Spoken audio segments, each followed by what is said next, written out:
আমি রাসেল আছি সাথে, আর শুরু হয়ে গেল ভূত এফএম। আপনাদের সবাইকে স্বাগত জানাচ্ছি ভূত এফএমে আজকে, এবং যারা যেখানে আছেন আশা করছি যে আজকে যে স্টোরিগুলো আছে আমাদের কাছে সেগুলো শুনে আনন্দ পাবেন, ভালো লাগবে এবং এনজয় করবেন অনেক বেশি।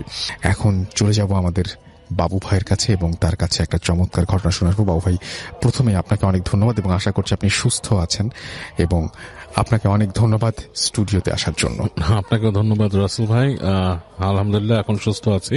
আচ্ছা, আর স্টুডিও তো আসতেই চাই, আর যতদিন ভূতের মাঝে আসবোই ইনশাআল্লাহ, এই আর কি।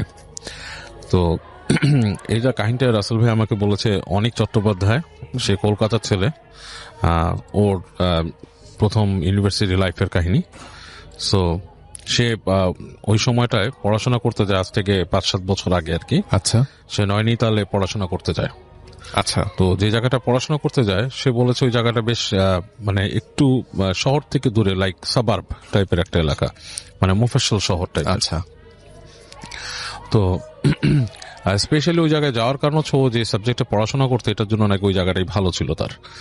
তো ও যখন যায় ওখানে যাওয়ার জন্য, সারাদিন আপনার জার্নিতে চলে যায় ওর, এবং ও যখন ওখানে পৌঁছায় তখন প্রায় রাত 8-9 বাজে, এরকম একটা সময়। তো বাস থেকে নামার পরে ও দেখে যে বেশ জনশূন্য আর কি, কাইন্ড অফ লাইক মানুষজন একদমই নাই বলা চলে। তো হেঁটে হেঁটে আসে, এসে দেখে যে একজন আছে, মানে রাস্তায়, মানে মুদি বিক্রেতা, যে চকলেট, সিগারেট এই ধরনের কিছু জিনিস বিক্রি করে। তো তার থেকে এসে সিগারেট কেনে এবং কিছু চকলেট কিনে, কেনার পরে ও জিজ্ঞেস করে যে আমি অমুক জায়গায় যাবো, এখানে কিভাবে কি পাবো, মানে আমার যাতায়াতের জন্য কি আছে, ব্যবস্থা আছে। আচ্ছা। তো সে বললো যে এখানে ওরকম ব্যবস্থা তো ওরকম নাই, কিছু পাবা না। তো এক ধরনের শ্যালো মেশিন টাইপের চালিত আর কি, একটা রিক্সা টাইপের আছে, আর আছে হচ্ছে এক ধরনের টাঙা, এবং সেই টাঙাগুলো তুমি পাবা কিনা এখন শিওর না। আচ্ছা। এটা হচ্ছে যে কারণ দিনের বেলায় এগুলো চলে যায় এখান থেকে, সন্ধ্যার পরে পাওয়া যায় না। তো তোমার জন্য ভালো হয়, রাস্তাটা সুবিধার না, তুমি এখানেই থেকে যাও, বাস স্ট্যান্ডে কোথাও থেকে যাও, এখানে তো আরো 2-1 মানুষ আছে, ওখানে তো কাউরে পাবা না রাস্তায়। তো অনেক বলতেছে যে এত রাতের বেলা, মানে এমন কোনো রাত হয় নাই, 8-9 বাজে, এই সময় তোমাদের এই এলাকাটা এত নিস্তব্ধ কেন হয়ে যায়? তো বলতেছে এটা গ্রামের জায়গা, অ্যান্ড এই মানে আর কি বেশ গ্রাম্য জায়গা, ইটস নট এ সিটি। এবং ওর সাথে কমিউনিকেশন করছে সে ইংলিশে। হ্যাঁ, মানে এটা সিটি না, এখানে তুমি এরকম সুবিধা পাবা না যেরকম যেতে চাও। সো তুমি যদি টাঙা পাও এটা তোমার জন্য ভাগ্যের ব্যাপার, টাঙা না পেলে তো কিছু করার নেই। তো যাই হোক, অনেক ওখানে দাঁড়িয়ে থাকে, দাঁড়িয়ে কর্নারে একটা জায়গায় সে সিগারেট খায়, বসে থাকে একটা ইসের পর, বসে চিন্তা করে যে এখন কি করব। তো এরকম চিন্তা করতে করতে সে চিন্তা করে যে আমি একটু আশেপাশে হেঁটে দেখি কি অবস্থা। আচ্ছা। এখানে তো বাস স্ট্যান্ডে টাঙালা নাও আসতে পারে। সো ও যেটা করে, ওর হাতের যে একটা লাগেজ ছিল, সে লাগেজটা হচ্ছে আপনার ট্রলি লাগেজ, টেনে নেয়, ওইটা নিয়ে সে হাঁটে। আচ্ছা। তো একটু সামনে যাওয়ার পরে ও হাঁটতে হাঁটতে যে দেখে যে দূরে মনে হচ্ছে ছায়ার মতো কিছু একটা দাঁড়ায় আছে গাছের ইসে, দুই পাশেই গাছ, মাঝখানে মনে করেন যে আলো পড়তেছে, আকাশের আলো কিছুটা, মানে এমন কোন আলো না, মানে অন্ধকারে হালকা গাছের ওই চাঁদের আলোতে জায়গাটা একটু একটু আলোকিত লাগছে। আচ্ছা। এবং বেশ ঠান্ডা পড়ে গেছে তখন জায়গাটাতে, কারণ মানে ওই জায়গাটা মানে প্রধানত হচ্ছে শীতটা বেশি পড়ে আর কি, কিন্তু একটু যেহেতু সাবার্ব এলাকা, গাছগাছালি বেশি, শীতটা বেশি পড়ে। তো মানে বেশ টকটক করে কাঁপতে কাঁপতে হেঁটে হেঁটে ছায়ার দিকে যায়, যে ওখানে কি দাঁড়ায় আছে, ওটা কি মানে মানে কোনো বাসা নাকি, মানে হোয়াট ইজ দিস। তো কাছাকাছি আসতে দেখে সেখানে একটা টাঙা। আচ্ছা। টাঙা গাড়ি, ইটস লাইক ও যেটা বলছে, এটা মানে পুরো ফুল ফ্রেজ একটা ঘোড়ার গাড়ি না, ঘোড়াই টানে এটাকে, বাট ছোট টাইপের, মানে পিছনে কোচটা হচ্ছে এত ছোট, মানে হাইয়েস্ট একজন ঘোড়া, একটা ঘোড়া টেনে নিয়ে যাবে এটাকে, কাইন্ড অফ লাইক কলকাতায় একসময় যে আদম গাড়ি, এখন আছে কিনা আমি জানি না, আচ্ছা, ওরকম টাইপের আর কি। সো তো ওখানে যে দেখে যে ওরকম একটা গাড়ি আছে এবং তার সাথে ঘোড়াও আছে, কিন্তু মানুষ নেই। তো মানে খুব থতমত খেয়ে যায় যে ঘটনাটা কি, মানুষ নাই, টাঙা গাড়ি দাঁড়ায় আছে। তো কিছুক্ষণ বসে থাকে, একটু পরে সে হাতে সিগারেট শেষ হয়েছে, সিগারেটটাকে ফেলে দেয়, ফেলে দিয়ে পা দিয়ে নিভাই ফেলে। তো সিগারেটটা ফেলে দেওয়ার কিছুক্ষণ পরই দেখে যে ওইখানে মানে পাশে গাছগাছালি যে জায়গাটা, ওখান থেকে একজন মানুষ বের হয়ে আসছে। বের হয়ে এসে তাকে বলতেছে, মানে ওখানকার মানে লোকাল ভাষার সাথে হিন্দি মিশানো আর কি, যে কোথায় যাবা। তো বলে যে আমি তো অমুক জায়গায় যেতে চাই, তো তুমি কি যাবা নাকি। তো ওরে বলছে যে ব্যাঠো, বসো পিছনে। তো ও কোনো কথা না বলে সুন্দরও মনে করে যে এর থেকে ভালো সুযোগ তো আর নাই, এই পাওয়া গেছে, হ্যাঁ। বাস স্ট্যান্ডে কিছু নাই, বাস স্ট্যান্ডের আশেপাশে কোনো হোটেলও নাই, কোথাও নাই, ওখানে বসে রাত কাটানোর চেয়ে বেড়ার তুমি চলে যাই।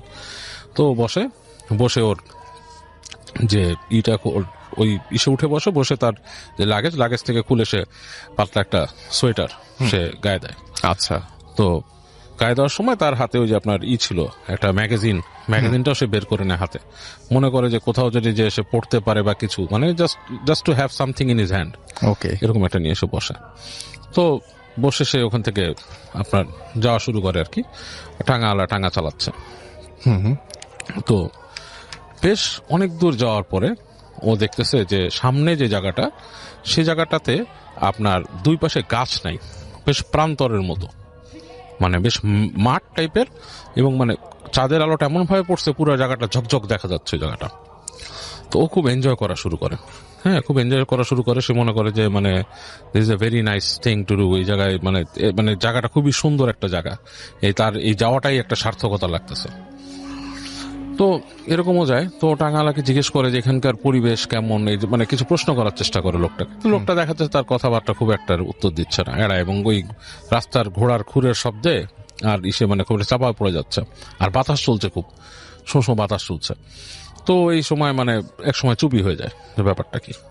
তো ওই জায়গাটা যখন পার হয় তখন দেখে যে সে আপনার আবার একটা এরকম তৈরি হচ্ছে রাস্তা, যেখানে দুই পাশে গাছ, এবং এইবারে গাছটা খুব ঘন হয়ে জন্মাইছে, মানে চাঁদের আলো প্রায় ঢুকতেছেই না, জায়গাটা বেশ ঘুরঘুরটি অন্ধকার।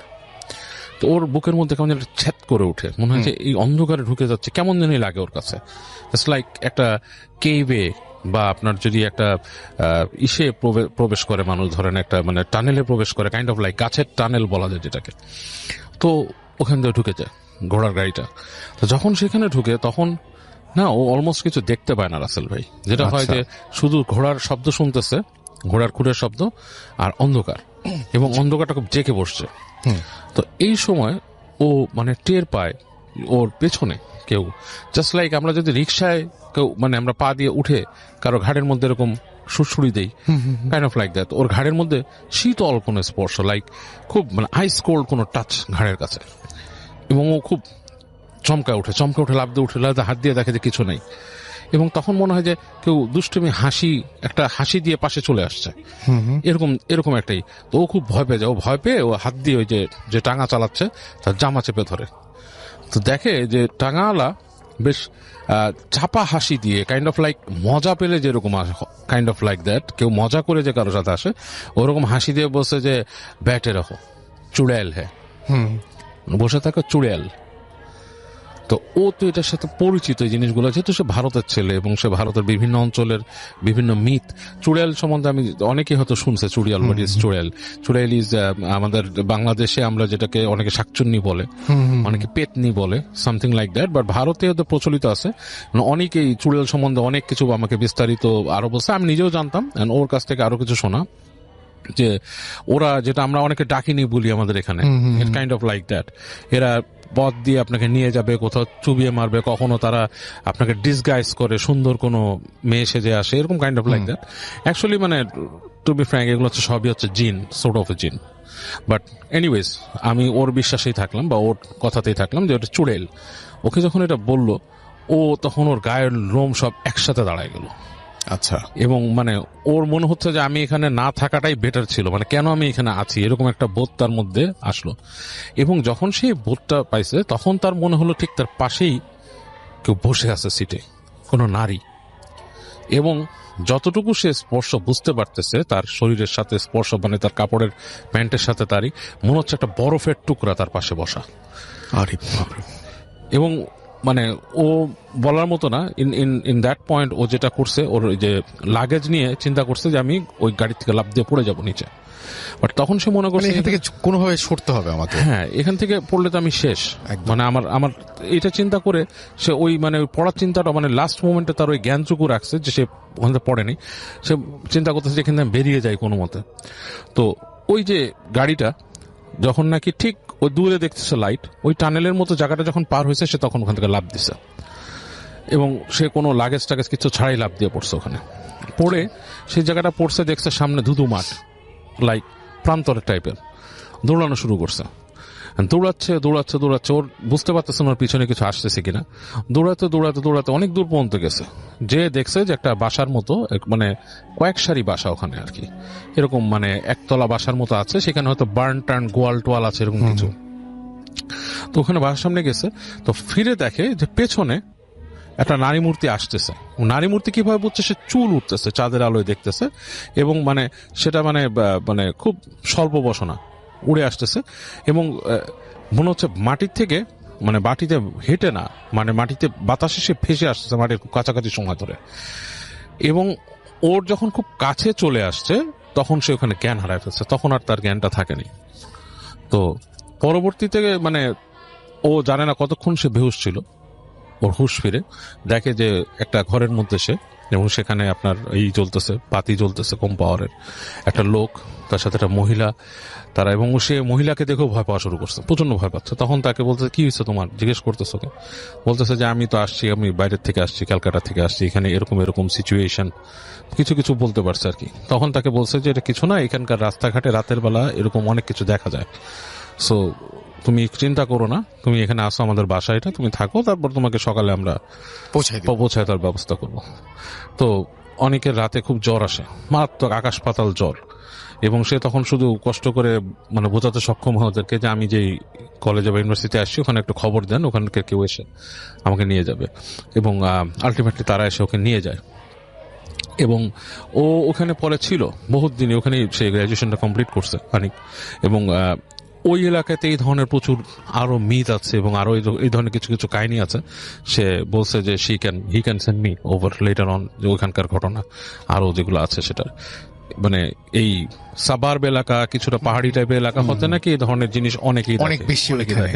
আর এই চুড়েল টাইপের ব্যাপারটা কিন্তু রাসেল ভাই আমি এর আগে অনেকের কাছে শুনেছি, একটা ফার্স্ট হ্যান্ড এক্সপিরিয়েন্স, যে আমি শুনেছি যে আমার নানারা একসময় পাকিস্তানে থাকতো, যখন দেশ ছিল বিভাগের আগে, তখন ওনারা শুনেছিল যে ওনার এক ফ্রেন্ড এরকম একদম ফার্স্ট হ্যান্ড এক্সপিরিয়েন্স, আমার নানার বন্ধু, আমার নানা মারা গেছে এখন, বাট ওনার এক বন্ধুর কথা বলছি, যে উনি গাড়ি দিয়ে আসছিলেন, এবং উনি দেখেছেন যে ঠিক আপনার গাড়ির সামনে একটা মহিলা দাঁড়িয়ে আছে, এবং ঠিক আমরা যেমন হিন্দি মুভি বা কোনোটাতে শুনি যে লাইক কালো কাপড় পরা বা সাদা কাপড় পরা, কাপড়ের কালারটা আমার ঠিক মনে নাই, বাট এখনো মনে আছে, বলছে যে দাঁড়িয়ে ছিল এরকম, এবং উনি ওখানে থামান নাই গাড়িটা, উনি চালায় গেছেন গাড়ি। আচ্ছা, উনি চালায় যাওয়ার পর যেটা হয়েছে, গাড়ি ভেদ করে উনি চলে গেছে, মহিলাটার মুখটা মনে হলো উইন্ডশিল্ডের মধ্যে এসে একটা হাসি দিয়ে পার হয়ে গেছে। এবং উনিকে যখন পার হয়ে গেছে তখন ওনাকে নাকি বলছে যে তুই তোর গাড়িতে থাকাতে বেঁচে গেলি, এরকম আর কি ওখানকার ভাষায়। তো কারণ হচ্ছে ওনার গাড়ির যে রিয়ার ভিউ মিরর, ওখানে উনি একটা ছোট্ট কোরআন শরীফ ঝুলা রাখতো তখন। আচ্ছা আচ্ছা আচ্ছা আচ্ছা আচ্ছা, হ্যাঁ, এটা কিন্তু অনেক আগে পাকিস্তান আমলের একটা ঘটনা। তো এই ধরনের জিনিস ভারত পাকিস্তানের বিস্তীর্ণ অঞ্চলগুলোতে কিন্তু অনেকেই দেখে, চুড়েল বা ডাকিনি যেটাকে বলেন। এটাই Russell. Thank you so much, thank you চমৎকার ঘটনা দিয়ে আমরা শুরু করলাম আজকে। হ্যালো রাসেল ভাই, আশা করছি আপনি ভালোই আছেন। আমি সোহাগ চক্রবর্তী যশোর থেকে বলছি। আজকে আমি ইন্ডিয়াতে ঘটে যাওয়া হাসপাতালের একটি ঘটনা আপনার সাথে শেয়ার করতে যাচ্ছি। অনেকেই হাসপাতাল মর্গকেন্দ্রিক ঘটনা অনেক পছন্দ করে, এই জন্য ভাবলাম আমার জানা এই ঘটনাটি আপনাদের সবার সাথে শেয়ার করি। ঘটনাটি ঘটেছিল 2015 সালের। আমার এক পরিচিত লোক তার ছেলেকে নিয়ে চিকিৎসার জন্য ইন্ডিয়াতে গিয়েছিল।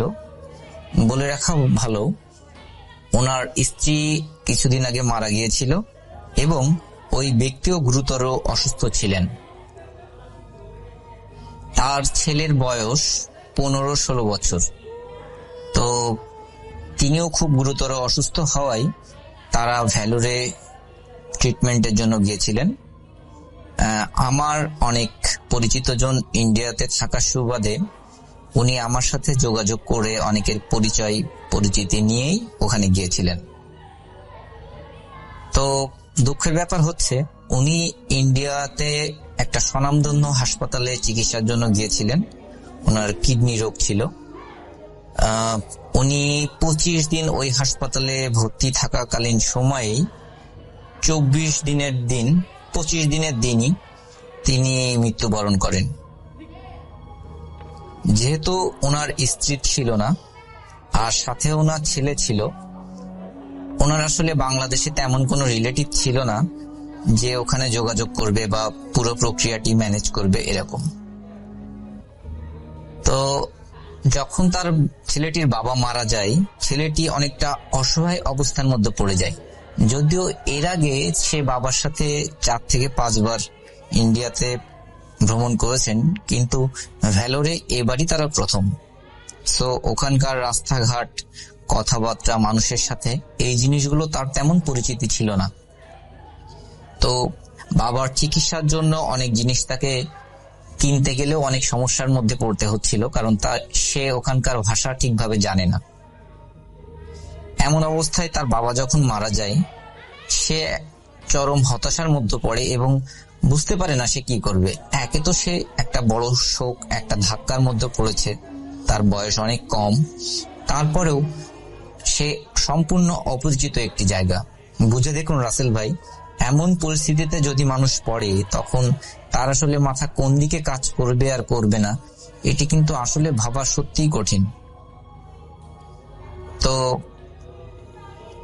প্রথম দিন যেদিন তার বাবা মারা যায়, বলে রাখা ভালো, তার বাবা মারা যায় রাত 11:50-55 দিকে। তো হাসপাতাল কর্তৃপক্ষ কিছু ফর্মালিটি থাকে, সেই ফর্মালিটি গুলো ফিল আপ করে তার বাবার লাশ ওখান থেকে নিয়ে যাওয়ার জন্য বলে। কিন্তু ছেলেটি আসলে বাংলাদেশ থেকে যাওয়ায় আর তার বয়স কম হয়, সে অনেক কাকুতি মিনতি করে তার বাবাকে সকাল পর্যন্ত হাসপাতালে রাখার জন্য। কিন্তু আসলে হাসপাতালের একটা নিয়ম থাকে রাসেল ভাই, যে মৃত মানুষকে তারা সাধারণ কেবিনে রাখে না। তো ওই ব্যক্তিকে লাশ ঘরের সামনে একটা ছোট ঘর মতো আছে, আমি বিবরণে যতটুকু জেনেছি। ঘরটি বেশ ছোট, সেখানে মোট 6টা লাশ রাখা ছিল। অনেক সময় দ্রুত ডেলিভারির জন্য ওই লাশগুলোকে ওই ঘরে রাখা হয়, যারা দেখা গেল 1 ঘন্টা, 2 ঘন্টা, 3 ঘন্টার ভিতরে নিয়ে যাবে লাশগুলো, সেরকম লোকেদের ক্ষেত্রে ওই লাশগুলো ওখানে রাখা হয়। তো সেরকম একটা জায়গায় রাখা হয়েছিল। এবং সেখান থেকে একটু বিবরণে আমি বলি আসল ভাই, সে যে আমাকে যেভাবে বলেছে, সেই ঘরটা থেকে আপনাকে বাইরে বের হতে গেলে মিনিমাম আপনাকে 100 পা সামনে যাওয়া লাগবে। সেখানে একটি ক্রপসিকাল গেট আছে, এবং সেখানে ক্রপসিকাল গেট গুলো আমরা যেমন হয় যে বাইরে থেকে ভিতর দেখা যায়, ফাঁকা ফাঁকা ফাঁকা ফাঁকা হয়, এরকম টাইপের ক্রপসিকাল গেট না। গেটটার মধ্যে টিনের দিয়ে ওই ফাঁকা জায়গাগুলো বন্ধ করে রাখা, যাতে বাইরে থেকে ভিতরে না দেখা যায়, এইভাবে করা আর কি। তো ওই ছেলেটি তার বাবাকে, সে কোথায় থাকবে এটা বুঝতে পারে না প্রথম। তো সে অনেক বেশি কান্নাকাটি করায় বা বাবাকে জড়িয়ে ধরে থাকায়, যখন ওয়ার্ড বয়রা ওই লাশটি ওখানে এনে রাখে, সে কোনোভাবেই ওখান থেকে যেতে চায় না। তখন ওখানকার ওয়ার্ড বয়রা তাকে অনেক নেওয়ার চেষ্টা করলেও পারে না। সে বলে, যাই হোক না কেন, আমি আমার বাবার সাথেই থাকবো। আসলে তো রাসেল ভাই, যতই মারা যাক, সে তার বাবাই। সে তখন ওই বাবার সাথে থাকার কথা জানায়। ওয়ার্ড বয়রা তাকে নিতে পারে না। তারা অনেক সময় ওয়ার্ড বয়রা বলে যে, তুমি তো ছোট মানুষ, এখানে ভয় পেতে পারো বা অন্য কোনো সমস্যা হতে পারে, যেহেতু ক্রপসিকাল গেটটা বাইরে থেকে লাগানো থাকে, সো তুমি এখানে থাকতে পারবে না, তুমি গেটের বাইরে এসে থাকো। কিন্তু সে কোনোভাবে রাজি হয় না। যা তার কাকুতি মিনতি শুনে এক পর্যায়ে গেটে ওখানে যে লোক থাকে, উনি বললো, আচ্ছা ঠিক আছে, তুমি এখানে থাকো, তাহলে আমাদের গেটটা লক করা থাকবে না, গেটটা খোলা থাকবে। তোমার যদি কোনো প্রবলেম হয়, তুমি যাতে দৌড় দিয়ে গেট থেকে বাইরে চলে আসতে পারো বা আমাদের ডাকতে পারো, যদি ভয় পাও আর কি। তো সেইভাবে কাজ হলো। রুমটার মধ্যে রাসেল ভাই একটা নেভি ব্লু কালারের একটা ডিম ভাল্ব দেওয়া, ডিম লাইট আমরা যেটা বলি রুমের মধ্যে লাগাই কম আলোতে, ওরকম একটি লাইট লাগানো। তো সে তার সারা রাতেই কান্নাকাটি করেছে। রাত 2টা 3টা এমন সময় সে এক পর্যায়ে আর নিচে বসে থাকতে না পেরে, সে হলো বাবার যে বেডটা, যেটা স্ট্রেচার নিয়ে আসা হয়েছে, ওই স্ট্রেচারের পরে উঠেই বাবাকে জড়িয়ে ধরে ঘুমায় পড়ে। এক পর্যায়ে সে কিছু শব্দ শুনতে পায়। শব্দটি এমন হচ্ছে ইঁদুর সাধারণত রুমের মধ্যে ঢুকলে যেমন হয় ক্যাচকুচ ক্যাচকুচ ক্যাচকুচ করতে থাকে, একটা শব্দ করে ইঁদুরে, ওরকম শব্দ হচ্ছে। তো এখানে ইঁদুর ঢুকতেই পারে, আসলে রুমগুলো তো অত বেশি ভালো না, রুম ইঁদুর ঢুকতেই পারে। তো সে এটাকে তেমন একটা গুরুত্ব দেয় না, এবং এক পর্যায়ে তার মনে হতে থাকে তার বাবা যেন বেঁচে আছে। কারণ সে যখন ওয়ার্ড বয়ের সাথে স্ট্রেচারে করে লাশটি নিয়ে আসছিল, তখন বাবার হাত পা ঠান্ডা হয়ে গিয়েছিল এবং অনেক সাদা হয়ে গিয়েছিল। তার বাবা অনেক ফর্সা লোক, একদম সাদা হয়ে গিয়েছিল। কিন্তু সে যখন বাবাকে জড়িয়ে ধরে শুয়ে আছে, তখন তার মনে হচ্ছে তার বাবা বেঁচে আছে, জীবন্ত তিনি, কারণ তার শরীরে সে টেম্পারেচার ফিল করতে পারছিল।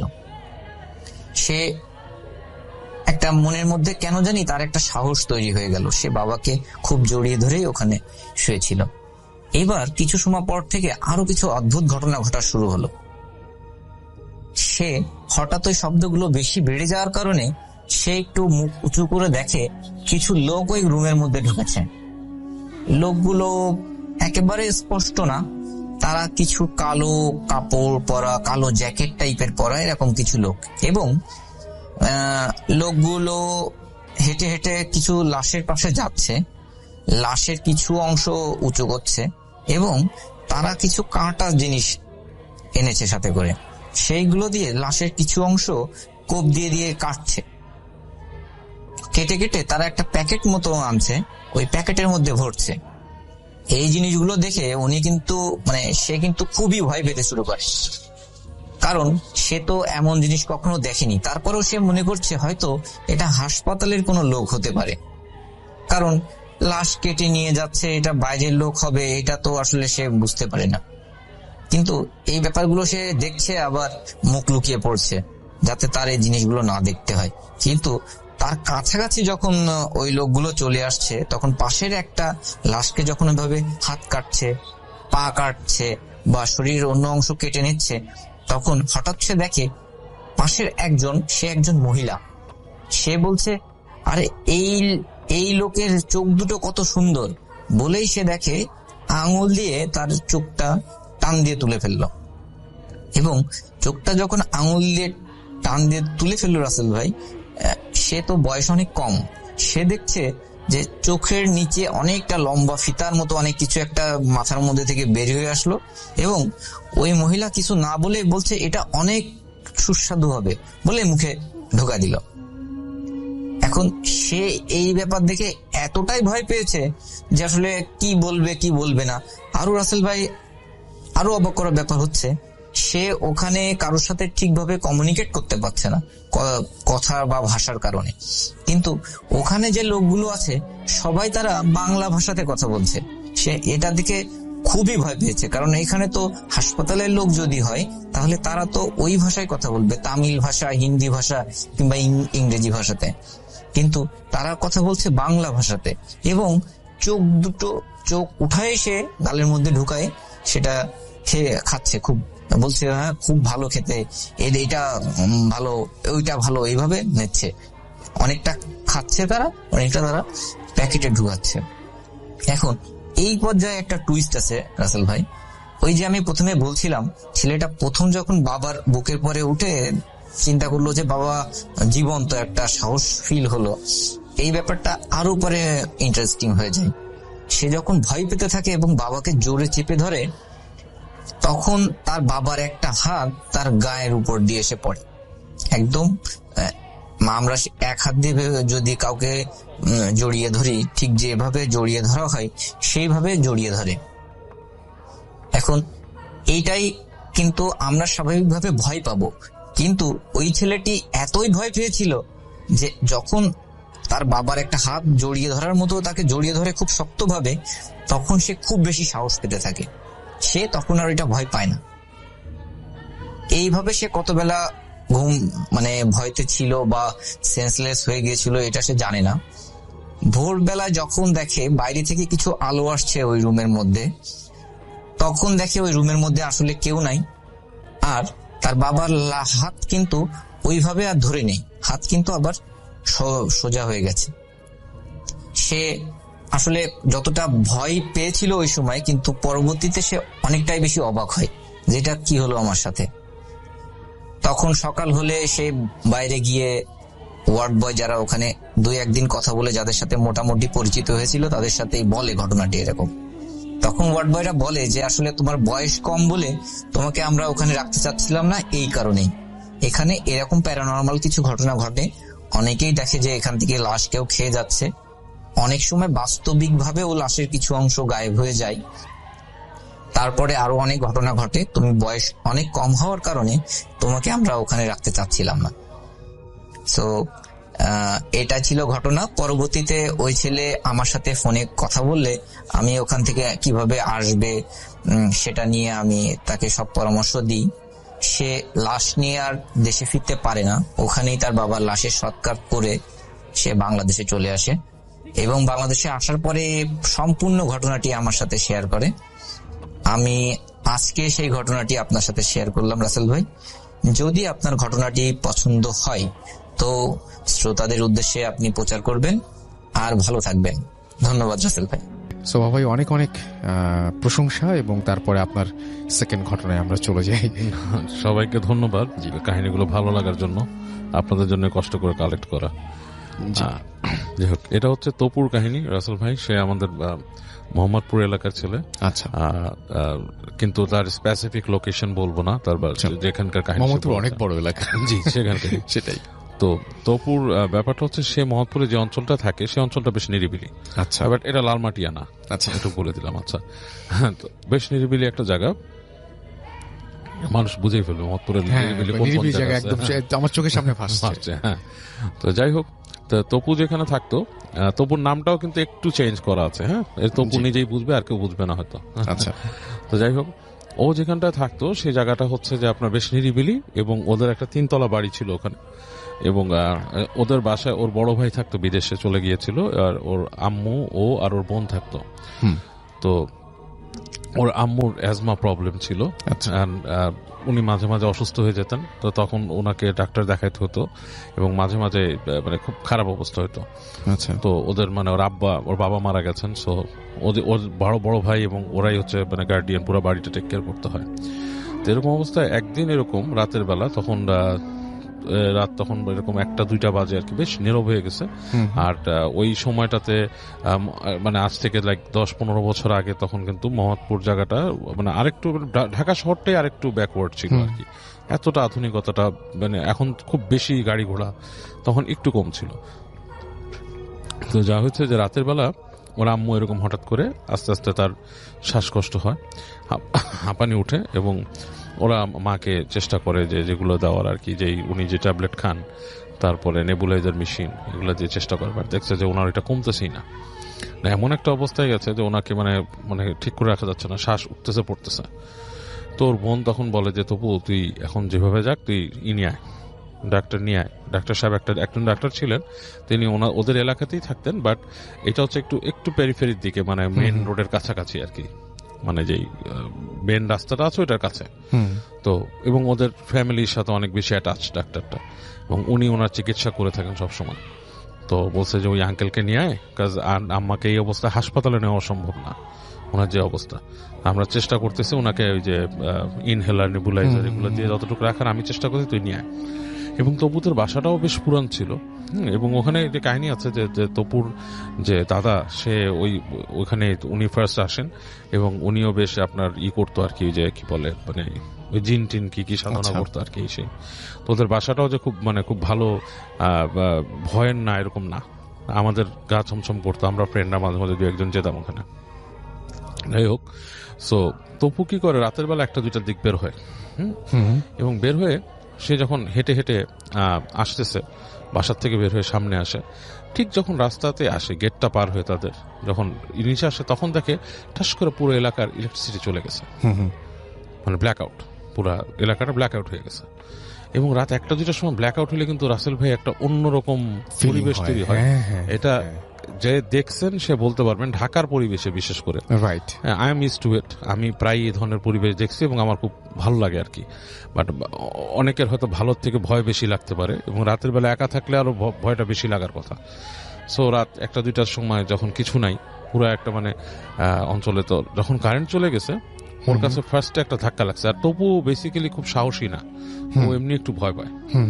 তো এই অবস্থায় ও মানে কিছুক্ষণ থেমে দাঁড়ায় যে ও কি বাসায় ফিরে যাবে নাকি ও আপনার যাবে ডাক্তার সাহেবের কাছে, আঙ্কেলের কাছে।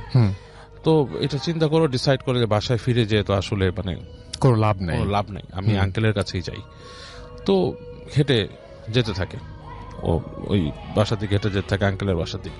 তো ঘুরে ঘুরে যখন নাকি ও এখানে একটা গলি আছে, একটা বাঘটা নেওয়ার পরে সামনে গেলে যে একটা মাঠের পাশে একটা বট গাছ আছে। আচ্ছা, বেশ বড় বট গাছ, ঝুরি টুরি আলা বট গাছ। হ্যাঁ, আচ্ছা ওটা বট গাছ না অন্য কোনো গাছ হতে পারে, মানুষের লোকেশন দিতে চাই না, গাছ আছে আর কি, বড় একটা গাছ, এবং সেই গাছটা ওখানে মানে বেশ ঝুরি টুরি আলা। আচ্ছা, তো ও যখন গাছটার কাছাকাছি আসে, ও দেখে যে গাছের গোড়ায় প্রায় 5-7টা কুকুর। আচ্ছা, কুকুরগুলো খুব ঘেউ ঘেউ ঘেউ ঘেউ ঘেউ ঘেউ করতেছে।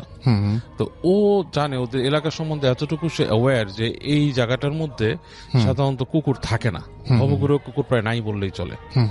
হ্যাঁ, ওই যে কুকুর আছে সেগুলো বাসার কুকুর, হ্যাঁ মানে মানুষের বাসায় পালা কুকুর, এবং সারা এগুলো ঘেউ ঘেউ করে না। আর ভবঘুরে কুকুর খুঁজতে গেলে আরো ওই জায়গায় চলে যাবে, মেন রোডের ওদিকে বা অন্য আরেকটা এসে। তো ও মানে একটু থতমত খায় যে এখানে কি রাতের বেলা আসলে কুকুর আসে, তখন সে কনফিউজ হয়ে যায় যে ব্যাপারটা কি।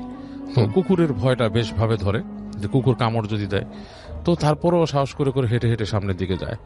তো যে যখন নাকি ঠিক ওই গাছের পাশ থেকে ক্রস করছে, কুকুরগুলো ওকে তখনও নোটিস করে নাই। আচ্ছা, ও যখন গাছের কাছে আসলো তখন কুকুরগুলো পুরো চুপ থম মেরে গেছে, থম মেরে ও দেখছে ওর দিকে তাকাইছে। এবং ও তখন প্রত্যেকটা কুকুর জানেন রাতের বেলা এমনি চোখগুলা কেমন জলজল করতে থাকে, রাইট। হ্যাঁ, তো দেখছে কুকুর ভেতর থেকে শুধু গরর গরর করতেছে ওকে দেখে। আচ্ছা, সো ও প্রচন্ড রকম ভয় পায়, আর এটাও সে জানে যে আমি যদি এখন দৌড় দেই নির্ঘাত আমাকে কামড় দিবে, রাইট। হ্যাঁ। এবং সে আস্তে আস্তে করে হেঁটে হেঁটে হেঁটে হেঁটে কুকুরগুলাকে পার হয়, এবং ও ফাইন্ড আউট করে যে কুকুরগুলা ওকে ফলো করা শুরু করছে।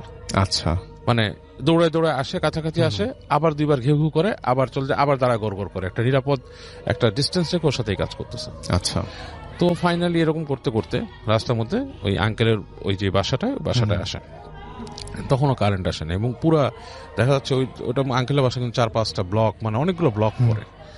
তো বেশ খানিকটা হেঁটে আসতে হয়েছে, তো এসে দেখে তখনও কারেন্ট আসেনি। তো ওই বাসার গেটে অনেকক্ষণ নক করে খুলে না। একসময় দারোয়ান আসে, কি হয়েছে, তো যে বলে যে এরকম যে আঙ্কেলকে দরকার, আমার আম্মা তো অসুস্থ হয়ে গেছে এসে।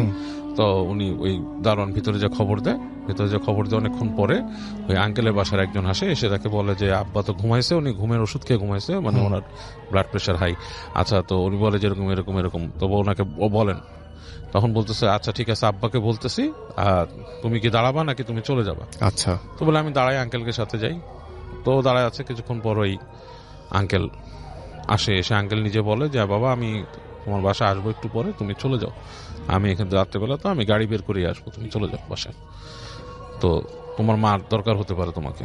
তো ছেলেটা করে কি, ও অপু আপনার ফিরে আসে আর কি, ফিরে এসে ওখান থেকে আবার হাঁটা দেয়। তো যখন বের হয়ে আসছে তখন দেখতেছে কুকুরগুলো নাই, কিন্তু আবার যখন নাকি ওই বাসাটাকে ছাড়ায় আবার অনেকখানি 2-3টা ব্লক চলে আসছে, দেখে ঠিক কুকুরগুলো ওখানে জটলা করতেছিল, এবং ওকে দেখে আবার সেই একই রকম ওর পিছনে পিছনে গড় গড় গড় গড় করতে করতে। তো তবুর যে বলার ব্যাপারটা যে প্রচন্ড রকমের ভয় লাগতেছিল ওর, কারণ প্রত্যেকটা গলি যখন ক্রস করতেছে ওদের বাসায় যাওয়া লাগ পর্যন্ত যে কয়টা গলি, এগুলো হচ্ছে বেশ নিরিবিলি, মানে দিনের বেলায় নিরিবিলি থাকে, হ্যাঁ, আর রাতের বেলা সেগুলো মনে করেন গা ছমছম করা পরিবেশ সন্ধ্যার সময় তৈরি হয়ে যায়। কারণ কয়েকটা গাছ আছে, সেই গাছগুলোর বর্তমানে আছে কিনা আই ডোন্ট নো, বাট ওই সময়টা আমিও রিকল করে চিন্তা করতে পারি, কিছু গাছ ছিল যেগুলোতে মানে বেশ ছেয়ে যেত জায়গাটা, ঠিক আছে। আচ্ছা, সন্ধ্যার পরে মূলত বেশ ছাওয়া, এবং দোকানপাটও খুব একটা নাই। তো হেঁটে হেঁটে খুব ভয়ের চোটে একসময় বাসার কাছে আসে। তো বাসার কাছে এসে দেখে যে কুকুরগুলা ওর বাসার মধ্যে ঢুকতেছে না, বেশ দূরে দাঁড়ায় ঘেউ ঘেউ গড় গড় গড় গড় এরকম করতেছে। এরকম করতে করতে ও আস্তে আস্তে করে হেঁটে ওদের ওই যে লোহার গেটটা পার হয়। এখন ওদের গাড়ি বারান্দা, পুরোনো আমলের বাড়ি, হেঁটে হেঁটে হেঁটে হেঁটে পার হচ্ছে। তো ঠিক যখন নাকি ওদের সিঁড়ি ঘরে ঢুকবে রাসেল ভাই, তখন দেখে যে সিঁড়ির গোড়ার দিকে কেউ একজন বসে আছে, মানে মনে হচ্ছে একটা মানুষ ঠিক সিঁড়ির পাশে, মানে সিঁড়ির যে রেলিং সেটার পাশে বসে আছে, এবং মানে কেমন বিদঘুটে একটা নয়েজ তৈরি করতেছে। ইটস লাইক ইঁদুরের গলায় যদি মানুষ কথা বলার চেষ্টা করে, কাইন্ড অফ লাইক দ্যাট, হ্যাঁ, এরকম একটা ব্যাপার। তো মানে প্রচন্ড ভয়ের, এবং ও মানে ওর মাথাটা মানে কাজ করছে না। এলোমেলো হয়ে যায় ওর মাথায় এই জিনিসটা দেখে। ও যে সিঁড়িতে উঠবে ওই জিনিসটাকে ক্রস করে, সেরকম না। তো ও ওই দিক থেকে চিন্তা করতেছে যে আমি যেতে হবে উপরে। এরকম সময় উপর থেকে ওর বোনের ডাক শুনতে পায় যে তবু তুই আসছিস নাকি, হ্যাঁ কারেন্ট যেতে। তো ও করে কি, যখন নাকি ওই একটুখানি উঠে সিঁড়িতে উঠে, তখন দেখে যে ওই যে ক্রিচার যেটা সেটা বের হয়ে আসছে। আচ্ছা, হ্যাঁ, হালকা একটা বাইরের আলোর মতোর মুখে পড়ছে। ইটস লাইক খুব বুড়া মানুষের যদি চুল টুল চলে যায় রাসেল ভাই, it's like grey colour skin, like ইঁদুরের বাচ্চা থাকে না কিছু, এই টাইপের স্কিন, কিন্তু মানুষ, মহিলা টাইপের। হ্যাঁ, মানে ওকে দেখে খ্যাক করে একটা শব্দ করে ওকে এরকম মানে মানুষকে ধাওয়া দেয় না সেরকম এরকম একটা ধাওয়া দেয়। হ্যাঁ, এরকম একটা ধাওয়া দেয়, ধাওয়া দিয়ে হ্যাঁ এরকম সাউন্ড করে। তো ও করে কি সিঁড়িতে মানে পিছলায় মিছলায় দৌড় দেয়। হ্যাঁ, আর পিছন থেকে বলে তোর মা গেছে। ওর বুকের মধ্যে প্রচন্ড ধাক্কা লাগে এবং একটা সাহসও লাগে। যখন বলে তোর মা গেছে, সে নাকি ঝেড়ে দৌড় দিয়ে নিচে নেমে আসে।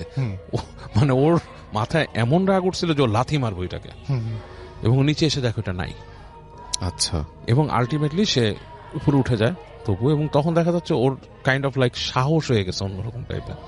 ও যখন বাসায় আসছে তখন কারেন্ট আসে, ঠাস করে কারেন্ট আসছে, এবং ওর বোন বলতেছে যে আম্মার অবস্থা খুবই খারাপ। এসেই তো যখন ভিতরে ঢুকে বোন সহ ঢুকে যায়, দেখে যে ওর আম্মা কোয়াইট নর্মাল, মানে শ্বাসকষ্ট অনেক কমে গেছে, নর্মাল। তোর মাকে যে বলে আম্মু কি হয়েছে, হাত ধরে বেশ ওর মানে আবেগ আপ্লুত হয়ে যায়, বলে কি হয়েছে এসে, তো বলে যে না আমার অনেক শ্বাসকষ্ট ঠিক হয়ে গেছে। তো ইন দ্য মিন টাইম কিছুক্ষণ পর ডাক্তার সাহেব আসেন। ওই ডাক্তার সাহেব এসে ওর মাকে চেক করে বলে কি যে তোমাদের জন্য বেস্ট হয় কি একটা কথা বলি, তোমরা না এই বাসাটাকে ভাড়া দিয়ে কোথাও চলে যাও। আচ্ছা, হ্যাঁ, বলে কেন, মনে করো তোমাদের ভালোর জন্য বলি, কাজ এই যে এই বাসাটাতে তোমার দাদা থাকতো, তোমার দাদিরও কিন্তু হাঁপানি ছিল। হ্যাঁ, আমার দাদিরও হাঁপানি ছিল, এবং এইটা আমার বিশ্বাস যে এটা সুপার ন্যাচারাল কজ আছে কোনো। আচ্ছা, যদিও আমি একজন ডাক্তার, আমার বলা ঠিক না এই ধরনের কথা, বাট আমি বিশ্বাস করি এরকম কিছু ব্যাপার স্যাপার এখানে আছে। এবং তোমার আম্মার এই যে হঠাৎ অ্যাজমা অ্যাটাক, ওনার কিন্তু এই শ্বাসকষ্টের অসুখ নাই। এটা আমি বিলিভ করি কিছু একটা, কাজ এই যে ওনাকে ইনহেলার দিছো, এটা তো ওনার একটা কমে যাওয়ার কথা। হ্যাঁ, তারপর তুমি নেবুলাইজার দিছো, এটাও একটা জিনিস ভিতরে ক্লিয়ার করে ফেলে। মেডিকেলি যে ছোটখাটো ট্রিটমেন্টটা করা দরকার ওনার অ্যাজমা সিনড্রোমে যা আছে, এটা ওনার ঠিক হয়ে যাওয়ার কথা। উনি এমন পেশেন্ট না যে ওনাকে অক্সিজেন যে সারাক্ষণ রাখতে হবে, সেগুলো আমি ওরকম ব্যবস্থা করতাম। তো এগুলো এক একটা অ্যাটাক হচ্ছে এখানে, তোমাদের এখানে। আমার মনে হয় ওনাকে নিয়ে যাও, ওনাকে অন্য একটা পরিবেশে রাখো, তোমাদের এখানে থাকতে হবে না। তো ডাক্তার সাহেব এগুলো বলে চলে যায়। ডাক্তার সাহেবকে অনেক গুদায় ওর বোন, যে বড় বোন আর কি, যে ডাক্তার সাহেব কি আসলে আঙ্কেল এখানে কি আমাদের বাসা। বলে না তোমরা অনেক কিছু ফেস করো না, তোমার দাদা থাকতে তো শুনতাম আমরা যে এখানে তোমাদের এখানে এরকম হতো। হ্যাঁ, মানুষকে এরকম ধাক্কা দিয়ে ফেলে দিত, ই করতো, এবং এখানে তোমার দাদার এখানে জিন ছিল, দুষ্ট জিন ছিল, তোমরা কতটুকু দেখো কিনা এসে। তো তপু আর ডাক্তার সাহেবকে ওই ঘটনাটা বলে নেই, সে নিজে এটা নিজের মধ্যে রাখছে। এবং ওরা একসময় বাসা ছেড়ে চলে যায় তার 2-1 বছর পর, এবং 2-1 বছর পরে তপু আর কিছুই দেখে নাই। এবং সে যা বলছে যে দেখো আমার ভিতরে একটা সাহস, আমি বিশ্বাস করি এখন আমি যদি ওভারকাম করতে পারি, আমার বাসা এই জিনিসগুলো আমাকে কোনো ক্ষতি করতে পারবে না, এটা আমাদের বাসা, আমি এটাই করি। আমরা এই আত্মবিশ্বাসটা থাকতো। হ্যাঁ, বলছে যে আমরা চলে গেছি বাসার থেকে নট বিকজ অফ যে এই জিন ক্ষতি করতেছে বা কিছু, আমরা চলে গেছি আমাদের দরকারে, আমাদের বাসা আসলে আমাদের হচ্ছে না, মানে ওইভাবে করে বাসাটা বেশি বড়, আমাদের একটা কম্প্যাক্ট জায়গা দরকার, বাসাটা পরবর্তীতে আমরা বিল্ডার্সকে দিয়ে দিব এই কারণে, but not because of that জিন, বাট ওই ভয় আমি পাইছি। এবং তবু বলতে যে ওদের বাসায় এরকম প্রায়ই হতো, ছাদের মধ্যে ঠাস করে ইট মারতো, কে একলা দাঁড়ায় থাকলে মনে হতো ছাদে কেউ আছে, এরকম জিনিসগুলা প্রায় হয়। এবং আমি আপনাকে বলছি আমার এক রিলেটিভের বাসা ছিল ওই মোহাম্মদপুরেরই একটা এলাকায়, ওইটাও খুব ভয়ঙ্কর ছিল এরকম। সেটাই। থ্যাংক ইউ সো মাচ বাবু ভাই, থ্যাংক ইউ সো মাচ। তো আপনার নামটা প্লিজ একটু বলবেন, কোথা থেকে এসেছেন, তারপরে আপনার ঘটনায় যাব। থ্যাংক ইউ রাসেল ভাই, আমি সোহাগ, জি, রাজশাহী থেকে, এখন মিরপুর 1-এ থাকি আমি। জি, ধন্যবাদ লিসনার্স। আমি যে ঘটনাটা বলবো তার আগে একটু শুধুমাত্র কিছু কথা বলে নিতে চাই। রাসেল ভাই, আপনাদের যে অনেকদিন আগে একটা এপিসোড হয়েছিল, এই এপিসোডটাতে আপনার একটা এপিসোডে প্রচার করেছিলেন যে কোনো একটা ছেলে 2008 সালে 25 ডিসেম্বর রাত্রে সে 2টা কয়েন নিয়ে উধাও হয়ে যায়। কয়েনগুলো অনেক পুরনো ছিল। আবার একই দিনে 25শে ডিসেম্বর রাত্রে 2009 সালে সে আবার তার ঠিক ওই জায়গায় ওই সময়টা ফেরত আসেন। ফেরত আসে। এই বিষয়টা হচ্ছে কি যে উধাও হয়ে গেল, আবার ফেরত আসলো। এই একটা বছরে তার বাবা মা অনেক পেপার পত্রিকা বা অনেক খোঁজাখুঁজি করেছে। জাস্ট এটা ছিল একটা ঘটনা, এটা তখনকার সময় একটা ঘটনা ছিল, এটা আমরা রেডিও ফুর্তিতে শুনেছি। বাট আমি যে ঘটনাটা বলবো সেটা হচ্ছে সিলেটের। লাস্ট ফ্রাইডেতে আমি হচ্ছে যে সিলেটে গিয়েছিলাম কোনো একটা কাজে, অফিসিয়াল কাজে। দেন আমি খুব পাশাপাশি হচ্ছে চা বাগান থাকার কারণে আমি ওখানে চলে যাই চা বাগান দেখার জন্য। দেন আমি যখন চা বাগানে যে পৌঁছাই তখন ওখানে যে কেয়ারটেকার থাকে, কেয়ারটেকারকে সাথে নিয়ে আমি চা বাগানের মধ্যে ঢুকি। সরি। জি। যখন চা বাগানে ঘুরতে ঘুরতে ওই টিলাগুলোর উপরে যখন উঠি, তখন ওই কেয়ারটেকারকে আমি একটা সময় যাওয়ার পরে জিজ্ঞেস করছিলাম যে আঙ্কেল, আপনারা যে এই চা বাগানে ঘুরেন, তো কখনো কি এরকম ভৌতিক কোনো জিনিস আপনাদের সামনে আসে কিনা? তখন তিনি বলছিলেন যে হ্যাঁ, এরকম হয়, এরকমই একটা ঘটনা, তাহলে আপনাকে আমি শোনাই। তো উনি আমাকে বলছিল এই ঘটনাটা হচ্ছে 1991 সালের একটা ঘটনা। আমরা এই জিনিসটা জানি যে চা বাগানে যারা চা তুলেন, যারা এরা কিন্তু অনেক হচ্ছে কি যে মানে নিচু শ্রেণীর, বলতে কি যে সনাতন ধর্মাবলম্বী এরকম ধর্মের হয়ে থাকেন। তো এদের মধ্যে একজন লোক ছিলেন, উনি হচ্ছে মুসলমান ধর্মাবলম্বী। উনার নাম ছিল হচ্ছে সুরুজ আলী। উনার ফ্যামিলিতে ছিল হচ্ছে মানে যারা কাজ করেন তারা অত্যন্ত মানে খুব গরিব হয়ে থাকেন, দরিদ্র হয়ে হ্যাঁ, থাকেন। দরিদ্র ঘরের লোক ছিলেন। জি। তো ওই সুরুজ আলীর এক ছেলে এক মেয়ে। তো মেয়ে 12-14 বছর বয়সী একটা মেয়ে, আর সেই ছেলেটা হচ্ছে ছোট ছেলে।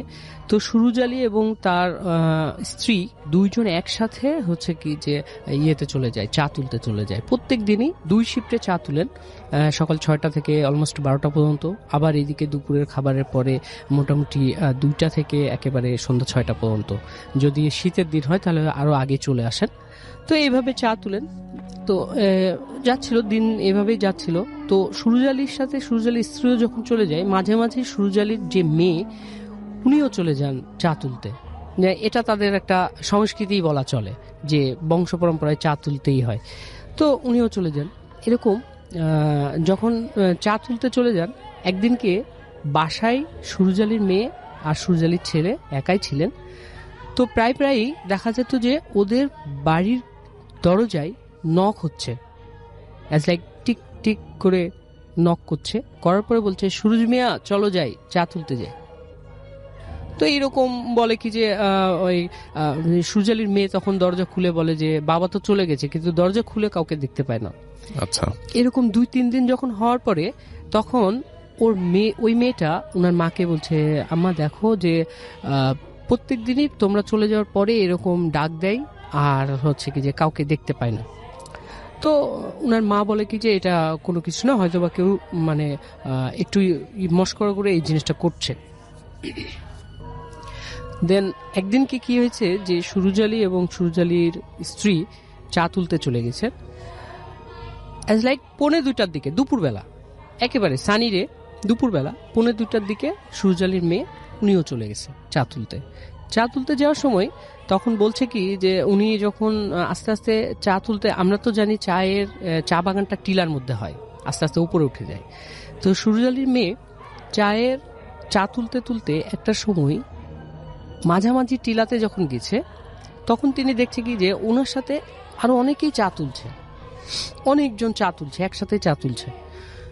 দেন মনোযোগ সহকারে সে চা তুলতে তুলতে একটা সময় সে টপ অফ দ্য হিল, একেবারে মানে ওই টিলাটার একেবারে উপরে চূড়ায় উঠে যায়।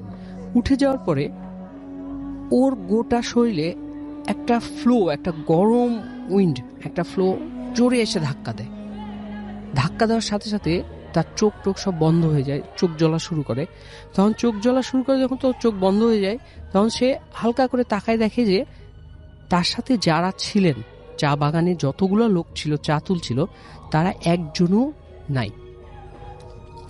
তারপর তার চোখটা আবার বন্ধ হয়ে যায়, মানে খুব বেশি জ্বলছিল। তখন সে চোখটা খোলার পরে, খুব কষ্ট করে যখন চোখটা খুলেন, তখন দেখেন কি তার সামনে একটা শেপ দাঁড়িয়ে আছে, খুব কালো কুচকুচা কালো একটা শেপ। সেই শেপটা এমন একটা শেপ যেটা একটা কাঠের উপরে একটা মানুষের ছায়া দিয়ে কাঠটাকে যদি কাটা হয়, একটা মানুষের ছায়া দিয়ে যদি কাঠটাকে কাটা হয়, তাহলে ওই যে শেপটা, কিন্তু মুখ বা চেহারা অ্যাজ লাইক এস ফেস কোনো কিছুই নাই, একটা প্লেন ফেস, কাট আউটের মতো। হ্যাঁ কার্টুনের মতো, তার মধ্যে কোনো চোখ নাই, নাক নাই, মুখ নাই, নাথিং ইজ দেন। কিন্তু ওখানে একটা বিষয় ওই মেয়েটা মানে লক্ষ্য করছিল এইভাবে যে তার সে কুচকুচা অবয়বের মধ্যে অনেক লোম ছিল, যে লোমগুলা খাড়া খাড়া ছিল, কালো লোম ছিল, কিন্তু ওই লোমগুলানের মাথায় একটা করে চা পাতা ছিল, মানে চায়ের কচি পাতা যেটাকে বলে কুশি পাতা, সেই পাতা একটা করে চা পাতা ছিল। এটা দেখার পরে সে মেয়েটা খুব জোরে চিৎকার করে বসে। চিৎকার করার পরে সেই সময়টা ছিল অলমোস্ট, সে বাড়াই ছিল কয়টা 1:45 দিকে, কিন্তু ওই মেয়েটা পৌঁছাইছে যখন চিৎকার করছে ঠিক মাগরিবের 10 মিনিট কি 15 মিনিট আগে। এমন একটা সময়, মানে চা তুলতে তুলতে ওকে এমন একটা সময়ে নিয়ে যাওয়া হয়েছে যে মাগরিবের ঠিক আগ মুহূর্তে চলে গেছে। এখন যখন চিৎকার করেছে তখন ওই হিলের নিচে যারা থাকেন, কেয়ারটেকাররা যারা ছিলেন, তখন এই চিৎকারটা শুনতে পায়। এদিকে লং টাইম হয়ে গেছে, সুরুজ আলীর বাড়িতেও খোঁজাখুঁজি শুরু হয়ে গেছে যে আমার মেয়ে কই। এদিকে যখন চিৎকার শুরু হয়েছে, খুঁজতে খুঁজতে খুঁজতে অলমোস্ট 9টা বেজে গেছে, 9টা পৌনে 10টা বেজে গেছে, 9:30 পৌনে 10টা এরকম বেজে গেছে। দেন ওই কেয়ারটেকাররা সুরুজ আলীর মেয়েকে পায়। মেয়েকে পাওয়ার পরে যখন মেয়ে সেন্সলেস অবস্থায় পায়, মেয়েকে তুলে নিয়ে আসার পরে মেয়েকে যখন বাসায় নিয়ে আসে, যখন মেয়ের সেন্সটা ফিরে আসে, তখন সে অনেক মানে ভীত থাকে, ভয় পায় যে আমি উনি যেদিকেই তাকাচ্ছিল ওই ফেসটাই শুধু শুধু দেখতে পাচ্ছিলেন। তার মা কি, তার বাবা কি, কিচ্ছু না, শুধু ওই ফেসটা দেখতে পাচ্ছে। এটার পরে তার মানে একটু অসুস্থ হয়ে পড়ে, তখন তাকে একটা হুজুরের কাছে নিয়ে যায়, সুরুজ আলী একটা হুজুরের কাছে নিয়ে যায়। হুজুর তখন বলে কি যে আপনার মেয়ে অলমোস্ট দুপুর বেলায় বের হয়েছিল, আর এটা তো আমরা জানি যে দেখা যায় কি যে এমনও অনেক কিছু জায়গা আছে দিনের বেলায়, এমন কিছু কিছু সময় আছে দিনের যে সময়গুলোতে দেখা যায় যে ওরাও একটা জাতি, ওরা অশরীরী বলেন বা যে জিন বলেন, যেটা বলেন না কেন, ওরা হাঁটাচলা করে বা এই জায়গাতে তাদের একটু ডিস্টার্ব হয়েছে, এই জন্য তাকে এই জিনিসটা দেখানো হয়েছে। সো এখন কি হলো, হুজুর তাকে বলল কি যে আমার একটা তাবিজ দিয়ে দিচ্ছে, এই তাবিজটা আপনি রাখেন। তাবিজ দিয়ে দিয়েছে, সবকিছু ঠিক। মাঝখানে 4টা বছর কেটে গেছে, কিচ্ছু হয়নি, সব নর্মাল। সবাই বলে কি যে সুরুজ আলীর মেয়ে একেবারে ফ্রেশ, ঠিক আছে, সবকিছু ঠিক হয়ে গেছে। এরপরে একদিন হঠাৎ করে দেখে কি সুরুজ আলীর মেয়ে, তার হাতে ওই তাবিজটা নাই। তাবিজটা কোথায় ছিঁড়ে পড়ে গেছে সুরুজ আলীর মেয়ের মানে খেয়াল নাই। সুরুজ আলীর মেয়ে বলছে যে আম্মু দেখো আমার হাতে কিন্তু ওই তাবিজটা নাই। আর মা বলছে 4টা বছর কেটে গেছে, এটা অ্যাজ ইউজুয়াল কোনো কিছুই না, এটা আর কিছুই হবে না।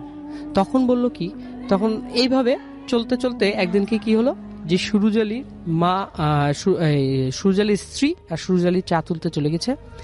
সেই দিনও একইভাবে ওই মেয়ে চা তুলতে বের হয়ে গেছে।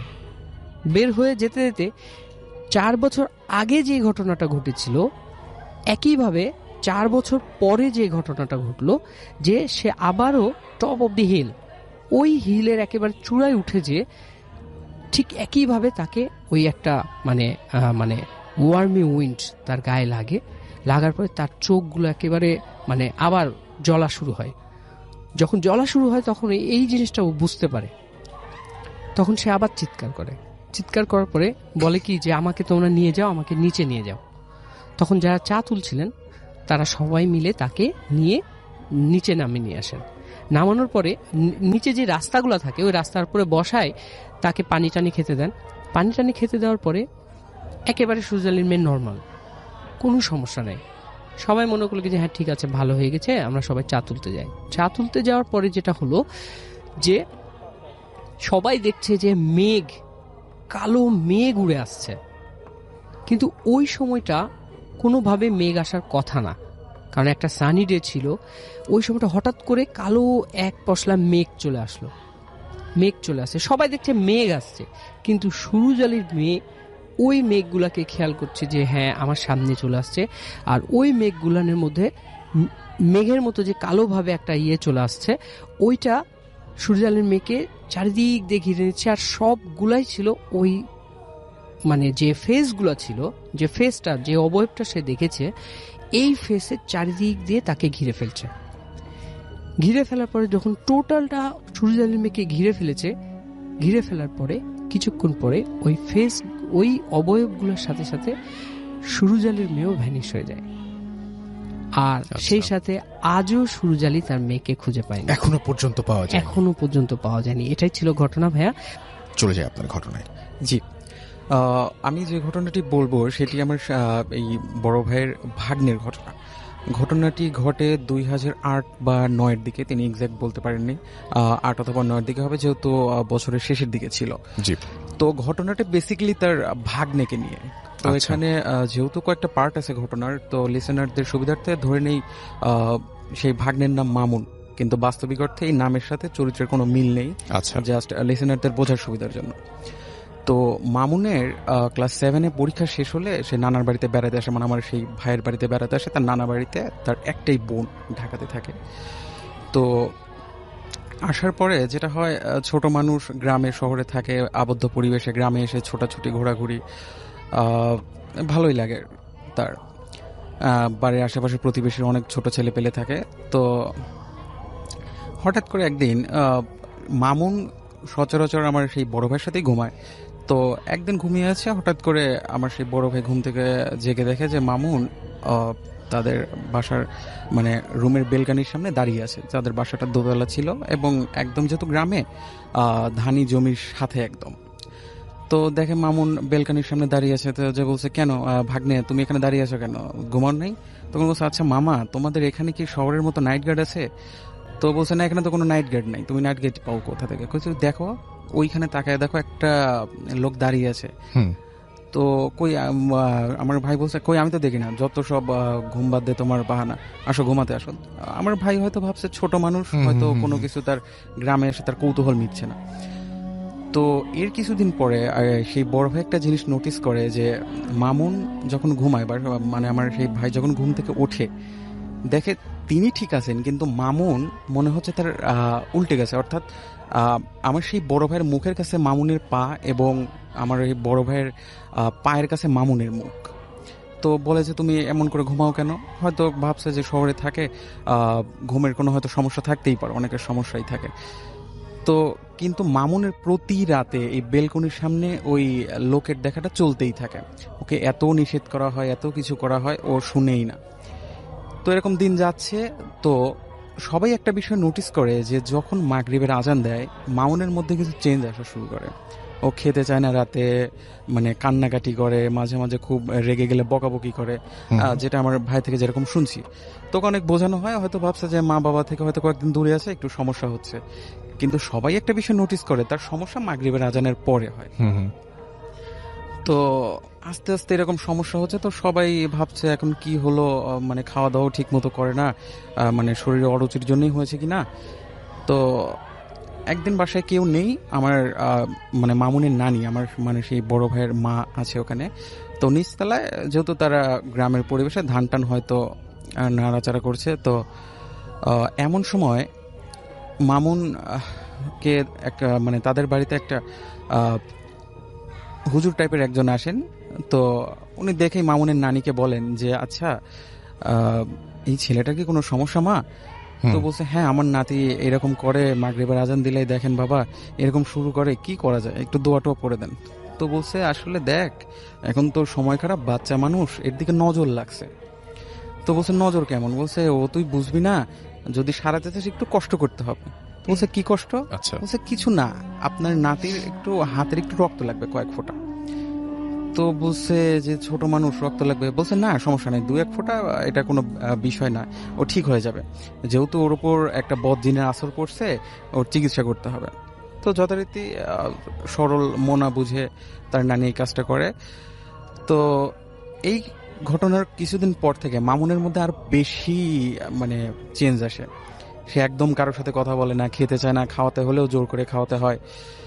তো ওর নানি একটা জিনিস নোটিস করে, যেহেতু তাদের বাড়িতে মেম্বার কম, দেখে যে সকালবেলা মামুনের নানা হয়তো মাছ বা মাংস কোনো কিছু নিয়ে আসছে, যেহেতু গ্রামের পরিবেশে আহ, দেখে মামুন মানে মাছ বা মাংস কোটার পরে যে উচ্ছিষ্ট অংশগুলো থাকে, মাছের আইস বা মুরগির নাড়ি ভুড়ি, ওইগুলো মামুন খাচ্ছে। আচ্ছা। তো এটা তো স্বাভাবিক না, এটা তখন সবাই দেখে এটা তো পুরোপুরি অস্বাভাবিক, এটা কিভাবে খাওয়া সম্ভব এই বাচ্চার, একদম ছোট না সে, একেবারেই সম্ভব হ্যাঁ না। একেবারেই সম্ভব না। তো সবাই চিন্তায় পড়ে যায় কি হচ্ছে, এরকম মামুনকে নিয়ে কি সমস্যা, ওর বাড়িতেও বলা যাচ্ছে না, মা বাবার চিন্তা করবে যেহেতু নানার বাড়ি আছে। তো একদিন মামুনকে আর রাত্রে পাওয়া যায় না। আমার আচ্ছা। সেই বড় ভাই সাথে সাথে দেখে মামুন পাশে নেই, তো দৌড় দিয়ে তার মা বাবার ঘরে যায়, বলে আব্বা মামুনকে পাওয়া যাচ্ছে না, আমার ঘরে তো নাই, ওয়াশরুমে নেই, সব জায়গায় খোঁজা হয়েছে। তো প্রথমে তারা ঘরে খোঁজে, তো যখন দেখে পুরো বাড়িতেই মামুন নাই, তখন দ্রুতই আশেপাশের প্রতিবেশীর দিকে ডাকা হয়, যেভাবে আমার নাতিকে পাওয়া যাচ্ছে না, তোমরা একটু খোঁজাখুঁজি করো। তো বেশি দূরে না, বাসার পাশেই তাদের একটা ছোট্ট বাগান ছিল। তো দেখে সেই বাগানে মামুন উপর হয়ে পড়ে আছে। সবাই মানে রাত যেহেতু অত কিছু বুঝতে পারে নাই আর অত কিছু দেখেও নাই, মামুনকে ধরাধরি করে নিয়ে আসে। তো সকালে ঘটনাস্থলে সবাই যায় এবং হুজুরকে নিয়েও যায়, যে সেখানকার স্থানীয় যে ইমাম থাকেন।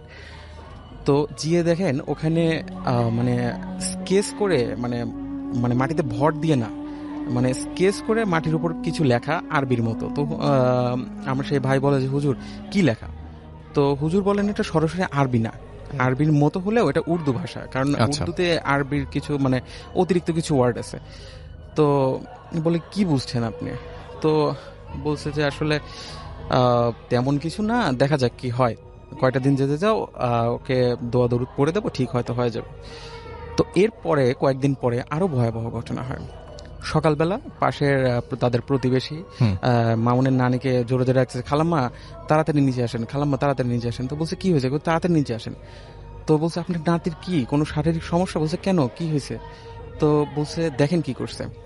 তো তারা গিয়ে দেখে যে মামুন ওই পাশের বাড়ি তাদের যে প্রতিবেশী থাকে, যেহেতু গ্রাম্য এলাকা, তারা হাঁস বা মুরগি পালন করে। তো মামুন দেখে একটা হাঁসের আস্ত, একটা জ্যান্ত হাঁসের মাথা মানে ছিঁড়ে চাবাচ্ছে। যেহেতু ছোট আচ্ছা। মানুষ, তার পক্ষে তো এই মানে জ্যান্ত একটা হাঁসের মাথা চাবানো সম্ভব না, কিন্তু সে মুখের ভিতর নিচে এবং দেখে তার মানে মুখ ছুটি কেটে গেছে এবং আচ্ছা। তারই রক্ত বের হচ্ছে।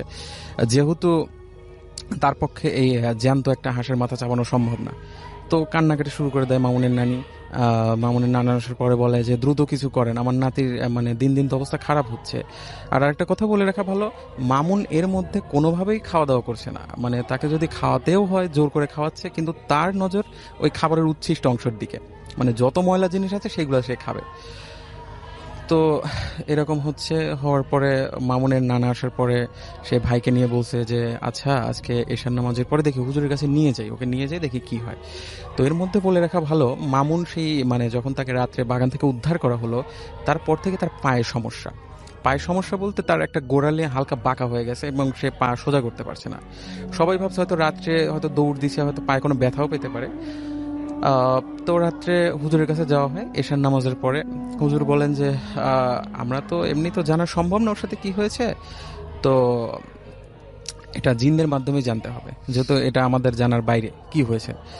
তো বলছে আপনার নাতির অর্থাৎ মামুনের তো শরীরের কন্ডিশন ভালো না, ওর গায়ে জিন হাজির করা সম্ভব না, এমনিতে ছোট মানুষ। তো পাশে মাদ্রাসা ছিল, মাদ্রাসা থেকে একটা ছেলেকে নিয়ে আসা হয়, তার গায়ে মূলত মানে তাদের মতো একটা জিন হাজির করবে।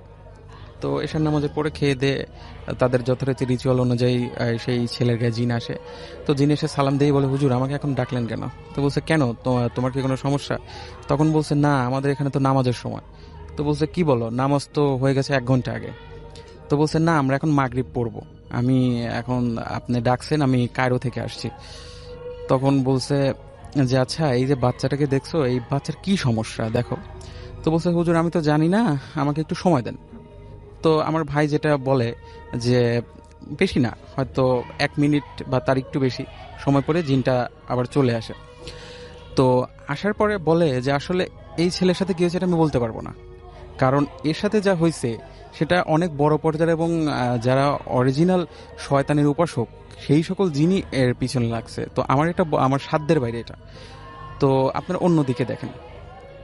তো জিনটা চলে যাওয়ার পরে হুজুর বলছে যে আসলে সমস্যা তো অনেক দূরে চলে গেছে, তো এটা আমার দ্বারাও সম্ভব না, আপনি কালকে সকালে যে আমাদের এখানে বড় মসজিদ আছে সেখানকার যে বড় হুজুর আছে তার কাছে যান, উনি সমাধান দিতে পারে। তো যথারীতি যেহেতু মামুনের অবস্থা খারাপ, আসলে মামুনকে নিয়ে যাওয়া সম্ভব হয়নি।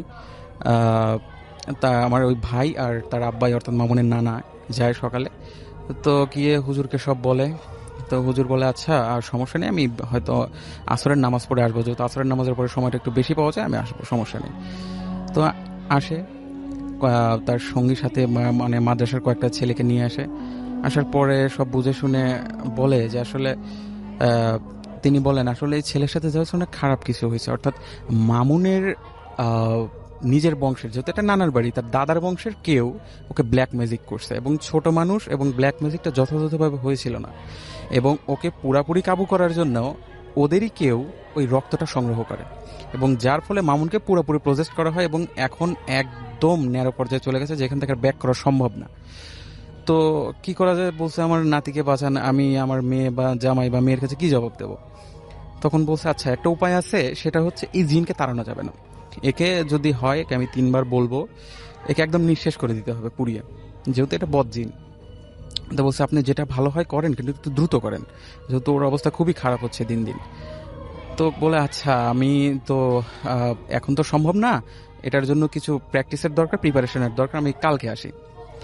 তো উনি আসেন, আসার পরে এবং মামুনের নানা বলেন যে আসলে কাউকে যাতে না বলে, যেহেতু একটা তাদের রেপুটেশনের ব্যাপার ছিল।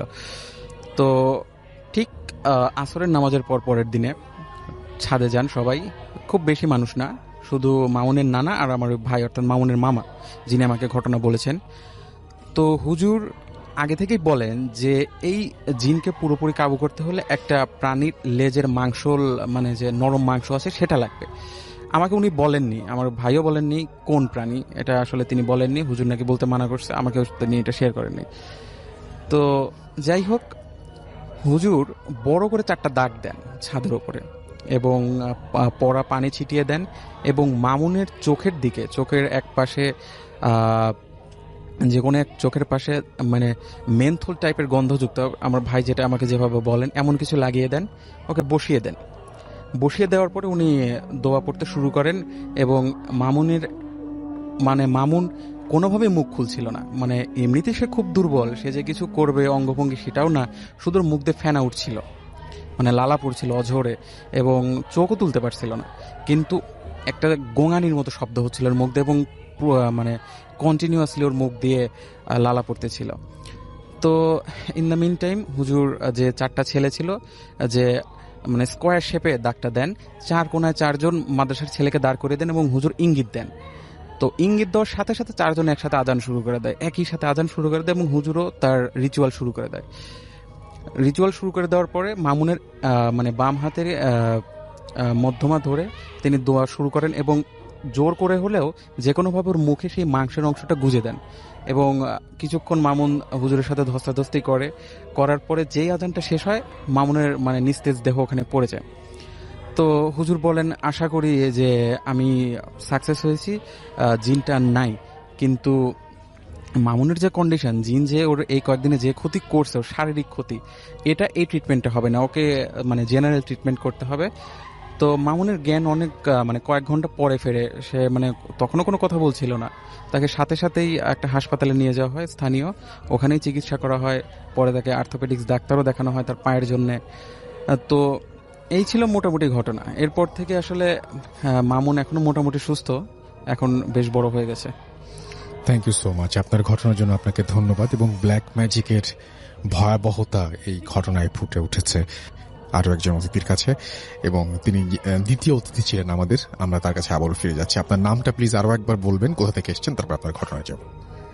ধন্যবাদ রাসেল ভাই, আমি সোহাগ, রাজশাহী থেকে। জি ভাই, আমি প্রথমে যে কথাটা বলতে চাই যে আমাদের যে এলাকাটা, জি আমরা হচ্ছে রাজশাহী জুটমিলের ওখানে থাকি, 2 নম্বর গেটে আমার যে জায়গাটা। আর যে ঘটনাটা ঘটছে এটা হচ্ছে অলমোস্ট রাজশাহী জুটমিলের পিছনে একটা গ্রাম আছে, যে গ্রামটা হচ্ছে যে গ্রামটাকে বলে নতুন ইমাদপুর যেটা বলে। তো এটা খুব রিসেন্ট একটা ঘটনা, এই লাস্ট ঈদুল আজহা যেটা চলে গেল আমাদের, এই ঈদুল আজহাতে আমাদের রাজশাহীতে বা বাংলাদেশের বিভিন্ন জায়গায় এরকম একটা প্রচলন আছে যে একটা গরুতে 7 জন বা 3 জন বা 5 জন বেজোড় সংখ্যার একটা ভাগ দিয়ে গরুটাকে কোরবানি দেওয়া হয়।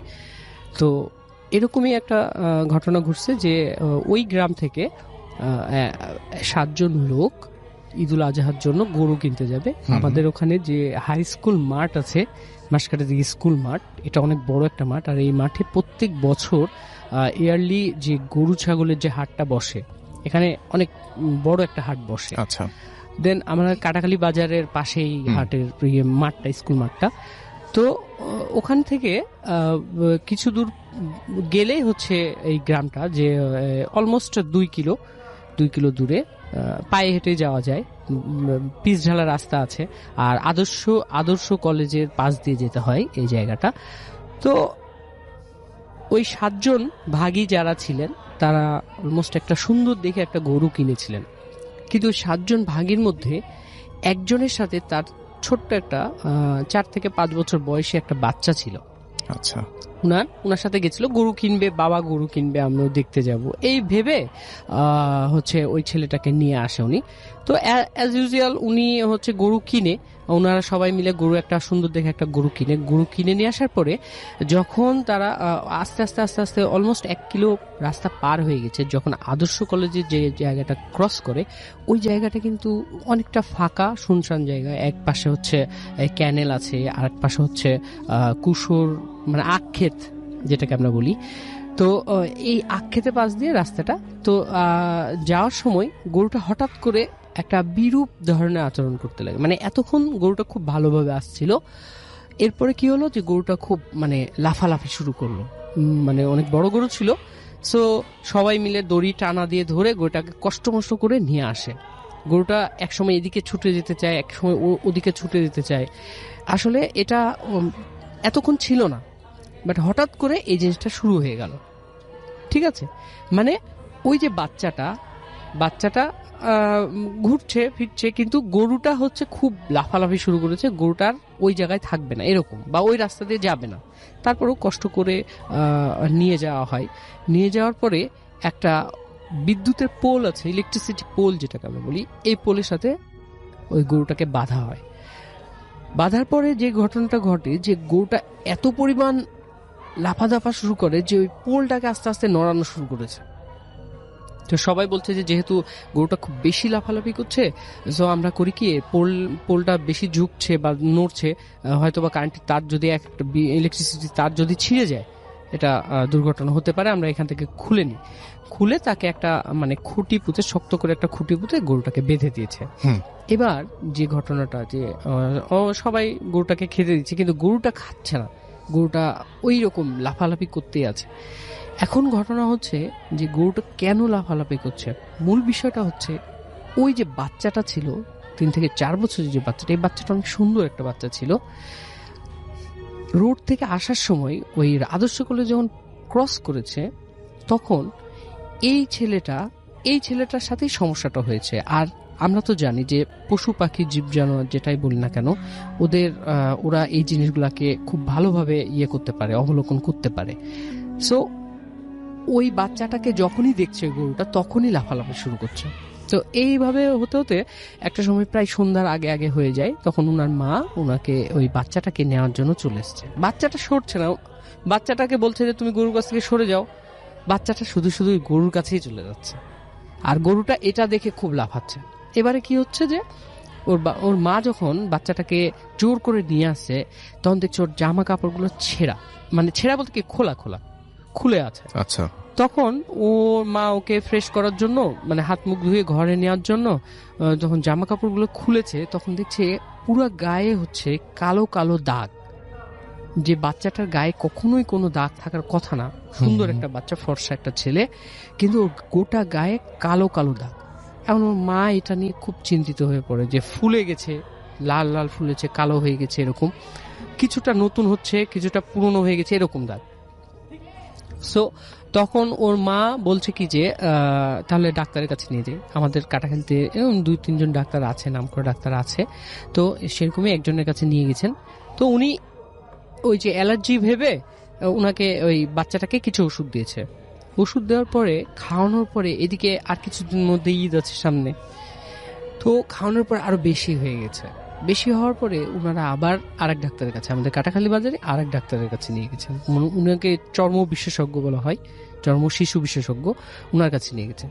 উনিও দেখে অ্যাজ ইউজুয়াল কোনো না কোনো মেডিসিন দিয়েছেন, হ্যাঁ, মানে প্রাইমারি ট্রিটমেন্ট হিসেবে মেডিসিন দিয়েছেন। দেওয়ার পরে এটা আরো খারাপের দিকে চলে যায় বাচ্চাটা।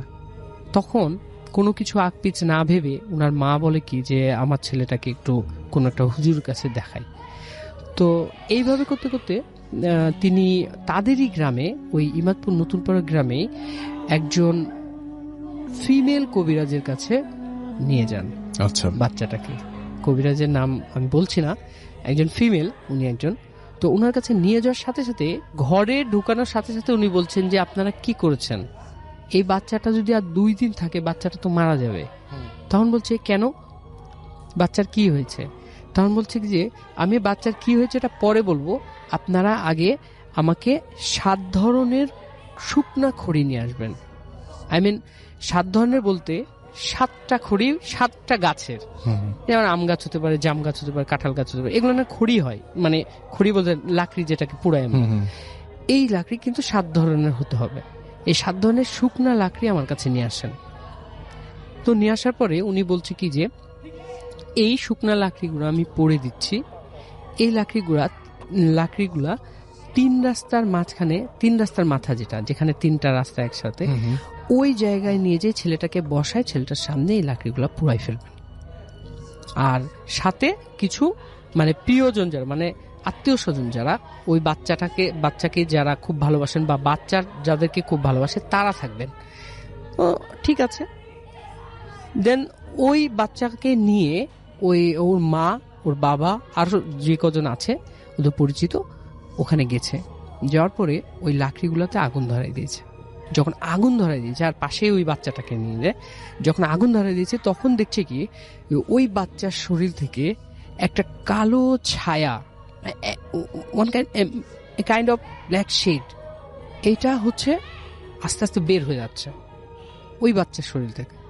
বাচ্চার শরীর থেকে যখন বের হয়ে যাচ্ছে, এটা সবাই দেখছে ওই জায়গায় যে বাচ্চার শরীর থেকে একটা কালো ছায়া বের হয়ে যাচ্ছে। কিন্তু সবচেয়ে আশ্চর্যের বিষয় যেটা, যে বাচ্চাটা দেখছে ওই ছায়াটাকে দেখছে কখনো ছাগল, কখনো গরু, কখনো বাদর। বলছে যে মামা দেখো একটা বাদর চলে যাচ্ছে, মামা দেখো একটা কালো ছাগল চলে যাচ্ছে, একটা গরু চলে যাচ্ছে। বাচ্চাটা এটা দেখছে, বাট যারা পাশে আছে, আত্মীয় স্বজন যারা আছে, প্রিয়জন যারা আছে, ওরা দেখছে যে বাচ্চাটার গা থেকে একটা কালো ছায়া বের হয়ে চলে যাচ্ছে। যেন একটা ডিস্টেন্সে চলে গেল, একটা সুনির্দিষ্ট ডিস্টেন্সে যাওয়ার পরেই ব্ল্যাক শেপটা আস্তে আস্তে মিলাই গেল। মিলে যাওয়ার সাথে সাথে ওই বাচ্চার শরীরে যতগুলা দাগ ছিল, ওখানে ওই বাচ্চার যতজন আত্মীয় স্বজন ছিল, এরা সবাই এই জিনিসটা দেখছে যে ওই বাচ্চাটার শরীর থেকে সব দাগগুলো অ্যাট এ টাইম চলে গেল, মিলাই গেল, ভ্যানিশ হয়ে গেল একেবারে। তারপরে যখন ওনারা সবাই ওই হুজুরে, মানে ওই কবিরাজের কাছে আসেন, ওনারা বলছিলেন যে এটা তেমন মানে খুব বড় ধরনের জিন না, এটা ছোট ধরনের জিন। ছোট ধরনের জিন বলতে কিছু কিছু খুব খারাপ জিন আছে না, আবার কিছু কিছু জিন আছে বাচ্চাদেরকে খুব বেশি পছন্দ করে, এরকমই টাইপের। উনি আসছিল যে আপনার ছেলেকে নিয়ে খেলা করার জন্য বা আপনার ছেলেকে নিয়ে মানে মজা করার জন্য এরকম। বাট আপনার ছেলের গায়ের মধ্যে যে উনার ওই শেপটা যে স্পষ্ট হয়ে যাবে, এটা উনি কখনো, ওই জিন কখনো ভাবেনি যে আমাকে বোঝা যাবে। বাট এই যে ব্ল্যাক ব্ল্যাক শেপ হয়ে গেছিল, দাগগুলো হয়ে গেছিল, বুঝে গেছে। তখন কবিরাজ বলছে কি যে এটা চলে গেছে, এটা আর কখনোই আসবে না। বাট এখন পর্যন্ত বাচ্চাটা সুস্থ আছে। এটাই ছিল ঘটনা। Thank you so much. আপনি যে ঘটনা, সেটা মনে হয় 5 মিনিটে কি হবে হলে আমরা ঘটনাটা শুনে আসতে পারি। ছোট্ট করে আমরা ঘটনা শুনবো আর একটা, যেহেতু সময় একটু থেকে গেছে, সেইটুকু সময় আমরা একটু কাজে লাগাই। তো আমরা চলে যাই ঘটনায়। আমি খুব তাড়াতাড়ি, আমি সোহাগ আবার ফিরলাম। ধন্যবাদ রাসেল ভাই। আমি 5 মিনিটের মধ্যে ঘটনাটা বলছি। এটা হচ্ছে আমাদের মেসের মিরপুর 1-এর যে জায়গায় আমি থাকি, কি বল পাইকপাড়ার যে ডিটেক্ট আমার কলোনি। মনে হয় যে ঘটনাটা অনেক সুন্দর। তো আমরা যে মূল ঘটনার অংশটুকু সেটুকু শুনি, অনেকেই অনেক আনন্দ পাবেন। যেটা হচ্ছে যে আমাদের মেসটাতে এক বড় ভাই থাকেন, জি। উনি, আমি বলতে ভুলে গেছিলাম যে উনি কিন্তু অবিবাহিত, উনি আমাদের আরিফ ভাই। তো উনি আমাদের মেসটা যেহেতু মসজিদের সাথে, তো উনি অনেকদিন মানে খুব রাত্রে একদিনকে হচ্ছে অনেক রাত্রে বের হয়েছে, বের হওয়ার পরে দেখছি কি যে মসজিদের জানালাগুলা ধুপ ধুপ করে বিপিং হচ্ছে।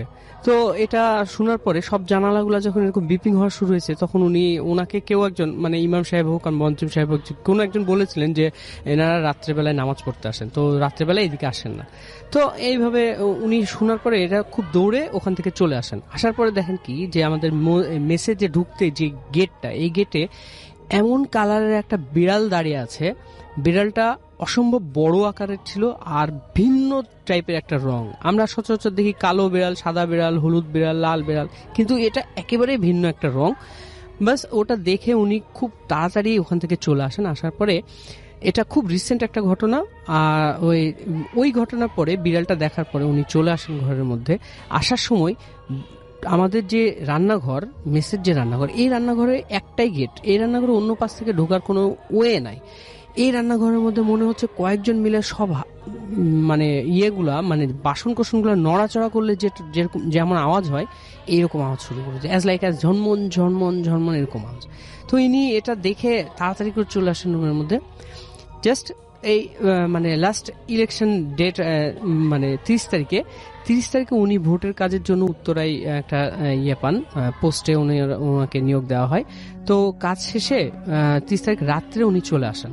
আসার পরে যেহেতু মেস ফাঁকা, মেসে কেউ নাই, ওনার রুমেও চারজন থাকতো, সবাই চলে গেছে। তো আরিফ ভাই একাই শুয়ে আছে। শুয়ে থাকতে থাকতে এরকম হলো যে ওনার মেসের মধ্যে কয়েকজন একসাথে শ্বাস নিলে যেটা হয়, যে খুব জোরে জোরে শ্বাস নিচ্ছে, show show show show, like এরকম, এই শ্বাসটা এই খুব জোরে জোরে শ্বাস নিচ্ছে। এখন আরিফ ভাই এটা মানে যখন নোটিস করার পরে উনি হচ্ছে, ওনার কাছে সবসময় গ্যাস লাইট থাকে বালিশের নিচে, উনি গ্যাস লাইটটা করেছে। এই জিনিসটা অন করার সাথে সাথে দেখছে কি এই আওয়াজটা নাই। তখন উনি ভাবছে যে আমার মনে হয় ভুল। দেন আবার করেছে কি যে আরিফ ভাই গ্যাস লাইটটা অফ করে শুয়ে পড়েছে। এবার কি যে তার মাথা সোজাসুজি যেই বিছানা আছে, ওই বিছানায় দেখছে কি যে ওই আওয়াজটা শুরু হয়েছে। এবার আরিফ ভাই কি করেছে, ওই ইয়েটা নিয়ে জ্বালাইছে, জ্বালানোর পরে লাইট জ্বালাইছে, মানে গ্যাস লাইটটা প্রথমে জ্বালাইছে, জ্বালানোর পরে লাইট জ্বালাইছে, তারপরে দেখছে কি আর কোনো নাই। যখন লাইট অফ করে আবার শুয়েছে, এবার দেখছে প্রত্যেকটা বিছানায় বা ওই রুমের মধ্যে এরকম হাঁটা চলা শুরু হয়ে গেছে, যে 3-4 জন হাঁটলে একটা রুমের মধ্যে যেরকম ধুপ ধাপ আওয়াজ হয়, এরকম হাঁটা চলা শুরু হয়ে গেছে। এখন আরিফ ভাই কি করবে? এখন আরিফ ভাই ভয়ে করেছে কি লাইটটা অন করে ঘুমিয়ে গেছে। পরের দিন রাত্রে কি হয়েছে যে আরিফ ভাই আবার ঘুমিয়ে আছে। আরিফ ভাই সচরাচর ডান কাতে ঘুমায়, উনি প্রায় আমি দেখি দরজা খোলা থাকলে দেখা যায় যে ডান কাতে ঘুমিয়ে আছে। সেই দিনকে রাত্রে কি হয়েছে যে আবার ওই রকম হাঁটা চলার আওয়াজ শোনা যাচ্ছে। আরিফ ভাই বলছে কি যে আমি শুনতে পাচ্ছি, কিন্তু আমি কোনো কিছু বলছি না কাউকে, যে চুপ করে আছে, গ্যাস লাইটটা হাতে নিয়ে চুপ করে আছি। আর আরেকটা কথা বলতে মনে ছিল না, যেটা যে আমি বলছি এখন, যে আরিফ ভাইয়ের রুমের মধ্যে যে এটা হাঁটা চলা করছিল, সেটা বলতে আরিফ ভাই বলছে যে আমি তো জেগে আছি, আমি বুঝতে পারছি যে কেউ একজন আমার বিছানার পাশ দিয়ে হাঁটছে। এরপরে কি হলো যে আমার বিছানার পাশে বসলে যে জিনিসটা বোঝা যায় যে বিছানাটা একটু আওয়াজ করে, হ্যাঁ, একটা ফিলিংস মানুষের মধ্যে বোঝা যায়। এই ঘটনাটা ঘটছে। ঘটার পরে কি হয়েছে যে মানে আরিফ ভাই যখন গ্যাস লাইটটা হাতে নিচ্ছে, তখন দেখছে কি শুধু আরিফ ভাইয়ের বিছানা, অন্যান্য বিছানাতেও বসেছে, অনেকেই বসছে।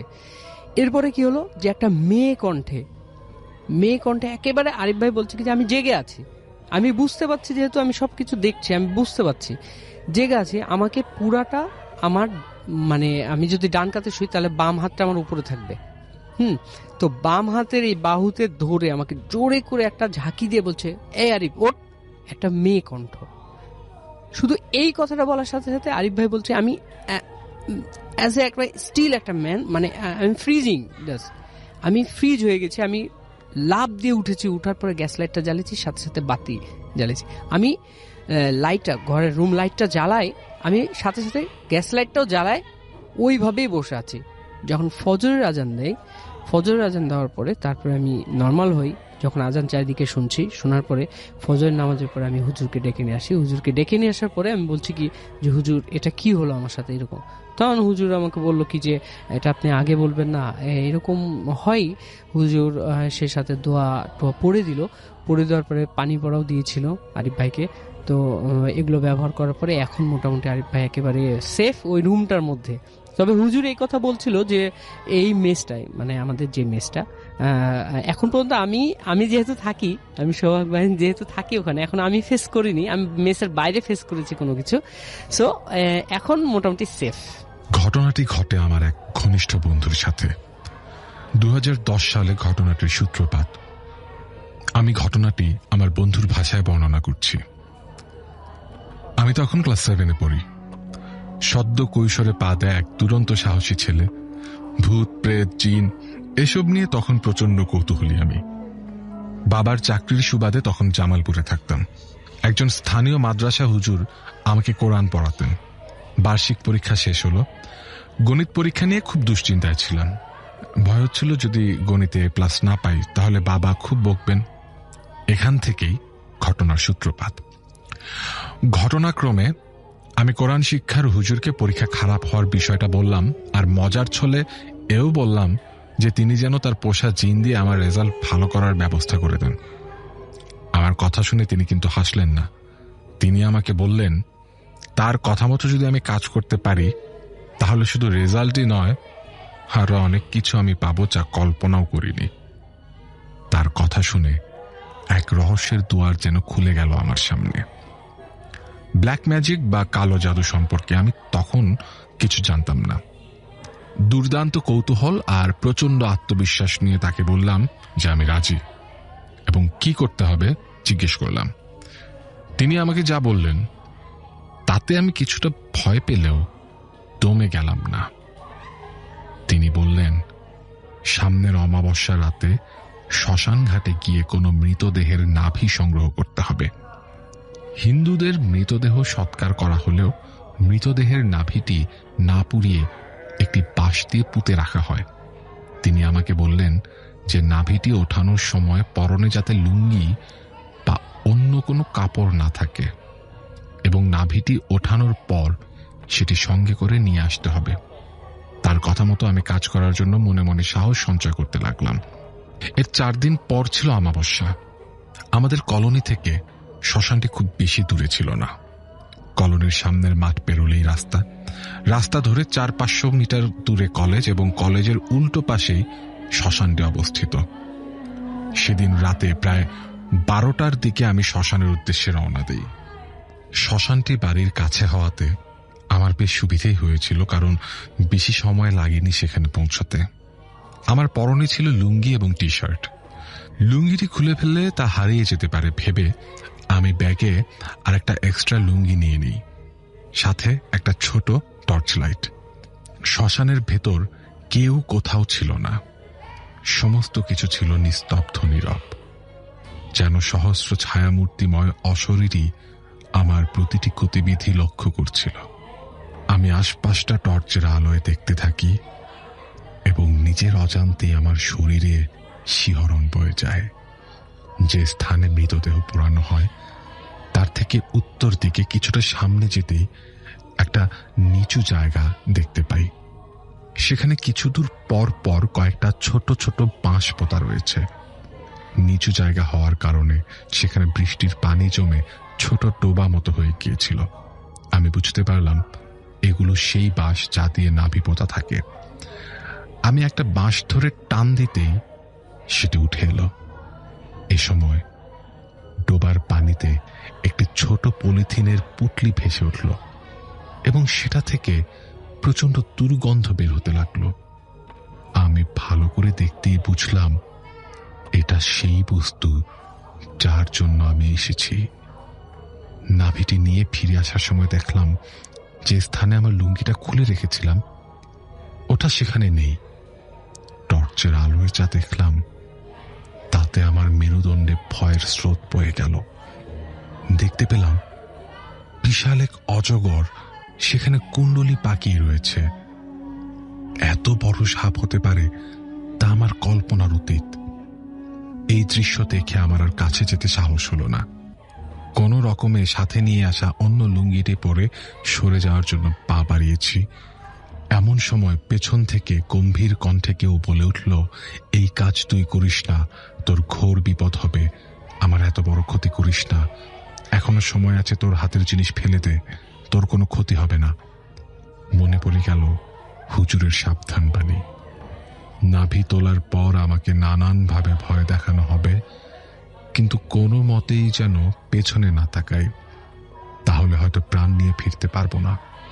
কিন্তু আমি নিজেকে আর ধরে রাখতে পারিনি। সেই ভীষণ কণ্ঠস্বরের হুঙ্কার আমার ভেতরের আতঙ্ক যেন জাগিয়ে তুলল। আমি কোনো কিছু চিন্তা করতে পারলাম না, সোজা শ্মশানের গেটের দিকে দৌড় দিলাম। দৌড়াতে দৌড়াতে অনুভব করলাম আমার পেছনে যেন ঝড় বয়ে যাচ্ছে। সমস্ত গাছপালা ঝোপঝাড় কাঁপিয়ে এক বিভীষিকাময় অস্তিত্ব যেন আমাকে তাড়া করতে লাগলো। কতক্ষণ এভাবে দৌড়েছি আমার মনে নেই। জ্ঞান হারানোর আগে শুধু এতটুকু মনে আছে, আমাদের কলোনির মাঠ দেখতে পাচ্ছিলাম। আমার জ্ঞান ফেরে পরদিন দুপুরে আমার বিছানায়। বাবা মা তীব্র দুশ্চিন্তা আর উৎকণ্ঠায় আমার জ্ঞান ফেরার অপেক্ষায় ছিলেন। আমার তখন ভীষণ জ্বর, পাশে ডাক্তার। জানলাম বাবা সকালে আমাকে ঘরে না পেয়ে বাইরে খুঁজতে বের হন এবং অজ্ঞান অবস্থায় মাঠে পড়ে থাকতে দেখে ঘরে নিয়ে আসেন। আমার সকালে জ্ঞান ফিরছিল না দেখে বাবা ডাক্তার নিয়ে আসেন। আমি বাড়ির কাউকে ঘটনা কিছুই বললাম না।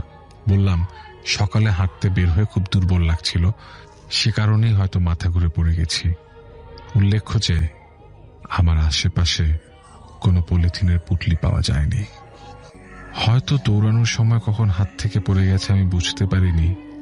আমি তার পরদিন হুজুরের সাথে দেখা করে সমস্ত ঘটনা খুলে বলি। তিনি আমাকে বললেন, আমি যে সাপটি দেখেছিলাম সেটা আমার কোনো ক্ষতি করত না। আমি যদি সেটা সাহস করে ধরতে পারতাম তবে আমি অনেক কিছু জানতে পারতাম, অর্থাৎ আমি কিছু অলৌকিক শক্তি পেতাম, এবং যদি নাভিটি এনে তাকে দিতে পারতাম তবে তিনি তার সাধনায় অনেক দূর এগিয়ে যেতেন। আগেই বলেছি আমি তখনও ব্ল্যাক ম্যাজিক বা কালো জাদু সম্পর্কে জানতাম না। এ সম্পর্কে জানতে পারি আমাদের মসজিদের ইমামের কাছ থেকে। আমি তাকে সবকিছু খুলে বলার পর তিনি আমাকে বলেন যে ওই হুজুর আসলে ব্ল্যাক ম্যাজিক সাধনা করতেন। তিনি আমাকে তার উদ্দেশ্য হাসিলের জন্য বিপদের মুখে ঠেলে দিয়েছিলেন। তিনি আরো বলেন আমার ভাগ্য অনেক ভালো, কারণ আমার প্রাণ সংশয়ের সম্ভাবনা খুব বেশি ছিল। তিনি আমাকে আল্লাহর কাছে কৃতকর্মের জন্য ক্ষমা চাইতে বলেন এবং নিয়মিত নামাজ পড়তে বলেন। এরপর দীর্ঘদিন আর কোনো সমস্যা হয়নি, কিন্তু ঘটনা এখানে শেষ নয়। আমার জীবনে এক কালো অধ্যায় তখনও আমার সামনে অপেক্ষা করছিল। 1 বছর পরের ঘটনা। আমি তখন জেএসসি পরীক্ষার্থী। স্কুলে জেএসসি পরীক্ষার চূড়ান্ত প্রস্তুতির জন্য কোচিং করানো হতো। কোচিং ক্লাস ছিল রাতে। কোচিং শেষ করে বাসে আসতে আসতে রাত প্রায় 10টা বেজে যেত। বলে রাখি, স্কুলটি আমার কলোনি থেকে প্রায় 3 কিলোমিটার দূরে। আমার একটি সাইকেল ছিল যাতে চেপে আমি আর আমার এক বন্ধু একসাথে কোচিং শেষে ফিরতাম। বন্ধুর বাসা ছিল কলেজের কাছে, আর আমাদের স্কুলের রাস্তাটিও ছিল কলেজের সামনের সেই রাস্তা। ঘটনার দিন রাতে কোনো কারণে রাতের স্ট্রিট ল্যাম্প বন্ধ ছিল। হালকা চাঁদের আলোয় রাস্তাটি কোনো রকমে দেখা যাচ্ছিল। আমি আর আমার বন্ধু সাইকেলে চেপে আসছিলাম। বন্ধু সাইকেল চালাচ্ছিল, আমি পেছনে। রাত আনুমানিক 10টা। রাস্তায় কোনো মানুষজন ছিল না। এই রাস্তাটিতে সে সময় ছিনতাইয়ের মতো ঘটনা প্রায়ই ঘটত বলে মানুষজন রাত 9টা-10টার পর এদিক দিয়ে চলাফেরা কম করত। তবে রিক্সা এবং সিএনজি রাত 10টার পরও চলত, কিন্তু খুব কম। আমরা গল্প করতে করতে কলেজের কাছাকাছি এসে পড়েছি। হঠাৎ দূর থেকে একজন লোককে আসতে দেখলাম। চাঁদের ক্ষীণ আলোয় বুঝতে পারলাম লোকটি ধুতি বা ওই জাতীয় কিছু পরিহিত এবং গায়ে চাদর ছিল। লোকটি রাস্তার উল্টো পাশে, অর্থাৎ আমরা রাস্তার যে পাশ দিয়ে আসছিলাম তার বিপরীত পাশ দিয়ে আমাদের দিকে আসছিল। কিছুটা দূর থেকে লোকটি হাত উঁচু করে আমাদের থামতে ইশারা করল, কিন্তু আমরা সাইকেল না থামানোর সিদ্ধান্ত নিলাম, কারণ আমরা ভেবেছিলাম লোকটা ছিনতাইকারী হতে পারে। কাছাকাছি আসতে লোকটি আমাদের বলল, বাবা আমি খুব বিপদে পড়ছি, দয়া করে আমাকে একটু সাহায্য করো। এই কথা শুনে আমরা ভাবলাম হয়তো সে ছিনতাইকারী নয়, এবং সত্যি সে কোনো বিপদে পড়েছে। আমি আমার বন্ধুকে সাইকেল থামাতে বললাম। সাইকেল থামাতে সে আমাদের সাইকেলের কাছে এলো এবং বলল, বাবা, এখান থেকে স্টেশনের রাস্তাটা কোন দিকে? আমি অনেকক্ষণ থেকে স্টেশনের রাস্তাটা খুঁজতেছি। আমাদের ওখানে রেল স্টেশন ছিল এবং তা খুব বেশি দূরে ছিল না, আমাদের কলোনির পাশ দিয়ে মিনিট 20 হাঁটা পথ। আমরা তাকে রাস্তাটি দেখিয়ে দিলাম এবং কোনো রিক্সা বা সিএনজি নিতে বললাম যাতে সে তাড়াতাড়ি সেখানে পৌঁছতে পারে, কিন্তু সে আমাদেরকে তাকে সাইকেলে করে সেখানে পৌঁছে দিতে অনুরোধ করল। আমরা বললাম যে তা সম্ভব নয়, কারণ সাইকেল আমরা 2 জন, তাছাড়া আমাদের তাড়াতাড়ি বাসায় যেতে হবে, না হলে বাসায় চিন্তা করবে সবাই। কিন্তু সে আমাদেরকে তাকে পৌঁছে দেওয়ার জন্য খুবই অনুনয় বিনয় করতে লাগলো এবং আমরা তাকে বোঝাতে লাগলাম এটা কোনোভাবেই সম্ভব না। এক পর্যায়ে সে আমাদের সাইকেলের সামনে এসে দাঁড়ালো, অর্থাৎ আমাদের পথ রোধ করলো এবং আমার বন্ধুর হাত ধরলো। বন্ধু তখনও সাইকেলের হ্যান্ডেল ধরেছিল। লোকটি এবার আমার বন্ধুর হাত ধরে কিছুটা ধমকের সুরে বলল, আমার সাথে আয়। এই গম্ভীর কণ্ঠ শুনে আমি ভয় পেয়ে গেলাম, কারণ এই কণ্ঠস্বর আমার খুব পরিচিত লাগছিল। অন্যদিকে আমার বন্ধু ততক্ষণে সাইকেল থেকে নেমে দাঁড়িয়েছে। লোকটির ব্যবহারের এই আকস্মিক পরিবর্তনে আমার মতো সেও অবাক। আমরা ভাবলাম যে আমরা ছিনতাইকারীর পাল্লায় পড়েছি। এ সময় হঠাৎ আমার বন্ধু সজোরে লোকটার বুকে লাথি মারে। বন্ধুটি ভালোই শক্তিশালী ছিল এবং তার লাথি খেয়ে লোকটি রাস্তার অন্য পাশে ছিটকে পড়ল। পুরো ব্যাপারটা এত দ্রুত ঘটে গেল যে আমি স্তম্ভিত হয়ে গেলাম। হঠাৎ দূরে গাড়ির আলো দেখতে পেলাম। এ সময় আমি তাড়াতাড়ি আমার বন্ধুকে বললাম সাইকেলে চড়তে এবং সেখান থেকে বেরিয়ে যেতে। উত্তরে বন্ধু বলল, কিভাবে যাব? ব্যাটা তো আমার হাতই ছাড়ে না। আমি অবাক হয়ে বললাম, কি বলছিস? ও তো লাথি খেয়ে রাস্তার ওপাশে পড়ে আছে। বন্ধু বলল, কই, ও তো আমার হাত ধরে আছে। ঠিক এই সময় দূরের সিএনজির আলো আমাদের উপর পড়তেই আমি যা দেখি তা জীবদ্দশায় কখনো ভুলব না। আবছা আলোয় দেখতে পেলাম লোকটা রাস্তার ওপাশে দাঁড়িয়ে আছে, কিন্তু প্রকাণ্ড লম্বা এক হাত দিয়ে তখন আমার বন্ধুর হাত ধরে আছে। হাতটির দৈর্ঘ্য প্রায় 10 ফুট হবে। এই দৃশ্য দেখার পর বন্ধু একদম শক্ত হয়ে গেল। সে কোনো নড়াচড়া করতে পারছিল না। তার দাঁতে দাঁত লেগে যাওয়ার উপক্রম হলো। প্রাথমিক ধাক্কা সামলে আমি বন্ধুর হুঁশ ফেরানোর চেষ্টা করতে লাগলাম। তাকে ধরে ঝাঁকাতে লাগলাম, ধাক্কা দিলাম। সবচেয়ে আশ্চর্যের ব্যাপার হলো ওই সময় ওই লোকটি শুধু দাঁড়িয়ে জ্বলন্ত দৃষ্টিতে আমার দিকে তাকিয়েছিল। প্রচন্ড ঝাঁকুনিতে ওই লোকটির হাত বন্ধুর হাত থেকে ছুটে গেল এবং ঠিক সেই মুহূর্তে তার হুঁশ ফিরল। হুঁশ ফেরার পর সে কোনো দিকে না তাকিয়ে পাগলের মতো বাড়ির দিকে দৌড় দিল। এবার আমি আর সেই লোক মুখোমুখি হলাম। আমি প্রচন্ড দুর্বল অনুভব করতে লাগলাম। বুঝতে পারলাম এখান থেকে বাঁচতে হলে পালাতে হবে। সাইকেল ফেলে কলোনির মাঠের দিকে দৌড় শুরু করলাম। ঠিক সেই মুহূর্তে পেছন থেকে সেই গম্ভীর অমানসিক কণ্ঠের হুঙ্কার শুনলাম, তুই এ কাজ কেন করেছিলি? তোকে কতবার নিষেধ করেছি। মাঠের ধারের রাস্তায় বাবা টর্চ হাতে আমাকে এগিয়ে নিতে এসেছিলেন। আমাকে এইভাবে আসতে দেখে কি হয়েছে জিজ্ঞেস করলেন। আমি তাকে সব ঘটনা খুলে বলি। আমাদের আরো একজন অতিথি আছেন, তার কাছে আমরা যাব এবং তার ঘটনা শুনবো। আপনার নামটা প্লিজ একটু বলবেন, তারপর আপনার ঘটনায় যাব আমরা। ধন্যবাদ রাসেল ভাই। হ্যালো লিসেনার্স, আমি রায়হান আহমেদ, আমি এসেছি ধানমন্ডি থেকে। জি, আমি যে ঘটনাটা শেয়ার করবো রাসেল ভাই, এটা একটা গ্রামের ঘটনা। আর ঘটনাটা হচ্ছে আমার ছোট মামার সাথে ঘটে। তো আমার মামারা ছিল 2 ভাই ওনারা। তো নানার বড় ছেলের উনি চাইছিলেন যে উনি প্রাতিষ্ঠানিক শিক্ষায় শিক্ষিত করতে, আর ছোট ছেলে উনি কোরআনের হাফিজ হতে আর কি। তো রাসেল ভাই বলে রাখা ভালো, অনেকেই আছে যে এরকম হয়তো শুনেছেন কিনা জানি না, যে যারা কোরআনের হাফেজ মানে হতে চায়, যার জন্য মাদ্রাসায় পড়ছে, তাদের অনেকেই একটা সময়ে মানে মস্তিষ্ক বিকৃতির একটা ব্যাপার ঘটে। কিছু একটা সময়ে তারা মানে পড়াশোনা বন্ধ হয়ে যায়, তারা পড়াশোনা করতে পারে না, এরকম হয় ওদের সাথে। তো এটা ঘটনাটা শুনি। হ্যাঁ, এটা গ্রামের মুরব্বীরা বলে জিনে আছর করে আর কি, যে ব্যাপার কারণে এরকম হয়। তো ঘটনাটা আসলে ওনার সাথে যেটা ঘটেছে, উনি একদিন উনি চঞ্চল প্রকৃতির ছিলেন, তো খেলাধুলা করতেন বেশি, ওই আপনার কোরআনের পড়া এগুলো ওনার ভালো লাগতো না আর কি। তো উনি একদিন খেলার উপকরণের জন্য বাঁশঝাড়ে যান, ভাঙা আপনার এই মাটির যে জিনিসপত্র, বাসন কোসনের টুকরা, এগুলো দিয়ে উনি খেলতেন আর কি। তো এগুলো কুড়াতে যান বাঁশঝাড়ে। তো ওইখানে উনি যখন কুড়ে নিয়ে আসেন, উনি একা আসেন না, ওনার সাথে 4টা ছোট ছোট সাপ আসে। এই সাপগুলা বাড়িতে এসে ওনার যে ছোট বোন, উনি বারান্দা খেলতেছিল, ওরে সার্কেল করে সাপগুলা ফোনা তুলে আছে। এইটা দেখার পর আমার নানি তাড়াতাড়ি আসেন, এসে বাঁশ দিয়ে সাপগুলোরে মারেন। তো ছোট সাপ, সমস্যা হয় নাই, মারছেন। তো এরপরে যে জিনিসটা ঘটে ওনার সাথে, উনি একদিন দৌড়ে নদীর পাড় থেকে নামতেছেন। তো নেমে যখন উনি দৌড়ে আসছেন বাড়ির দিকে, তো হঠাৎ ওনার সামনে পড়ে একটা বড় সাইজের একটা সাপ পড়ে। সাপটা রাস্তা পার হচ্ছে। এটা আসলে মানে এত বড় সাপ যে এটা অজগর সাপ, কিন্তু গ্রামে এরকম অজগর সাপ দেখা যাওয়ার কথা না। যেহেতু এটা দেখা গেছে, উনি এখানে ডাইরেক্ট স্টপ হয়ে গেছেন। এবং উনি যদি যেতে চান, ওটাকে লাফ দিয়ে যেতে হবে। উনি জান নাই, ওটা সাপটা চলে গেছে আস্তে আস্তে। তারপর উনি বাড়িতে আসেন। বাড়িতে আসার পরে ওনারা বলেন যে এই ঘটনা। তো বাড়িতে এটা জানার পর ওনারে তারা তাবিজ দেয় কোমরে বাঁধার জন্য আর কি, সাপ থেকে নিরাপত্তার জন্য। তো ওটা আসলে মানে মুরব্বীরা যেটা বলে যে এটা আসলে সাপ ছিল না, এটা ছিল আপনার বাড়ি পৈরল। মানে বাড়ি পৈরল বলতে গ্রামের মানুষ বলে যে অনেকে আছে যে মানে বাড়ি পাহারা দেয়। এটা হয়তো জিন জাতীয় কিছু হতে পারে বা অন্য কিছু, এটা বাড়ি পাহারা দেয়, এটা বাড়ি পৈরল বলে ওরা। তো যাই হোক, এই ঘটনার পর ওনার সাথে যেটা ঘটে একদিন রাতে উনি ওনার রুমে পড়তেছিলেন। তো বাইরে থেকে ওনার নাম ধরে কেউ 3বার ডাকে। উনি ডাকটা অবিকল শুনতে পান যে ওনার বড় ভাইয়ের গলা। তো উনি ভাবছেন বড় ভাই হয়তো আসছে ওনার দেখা করার জন্য। তো উনি দরজা খুলে দেন, কৌতূহলী হয়ে, বড় ভাই আসছে, দরজা তো খুলবেই।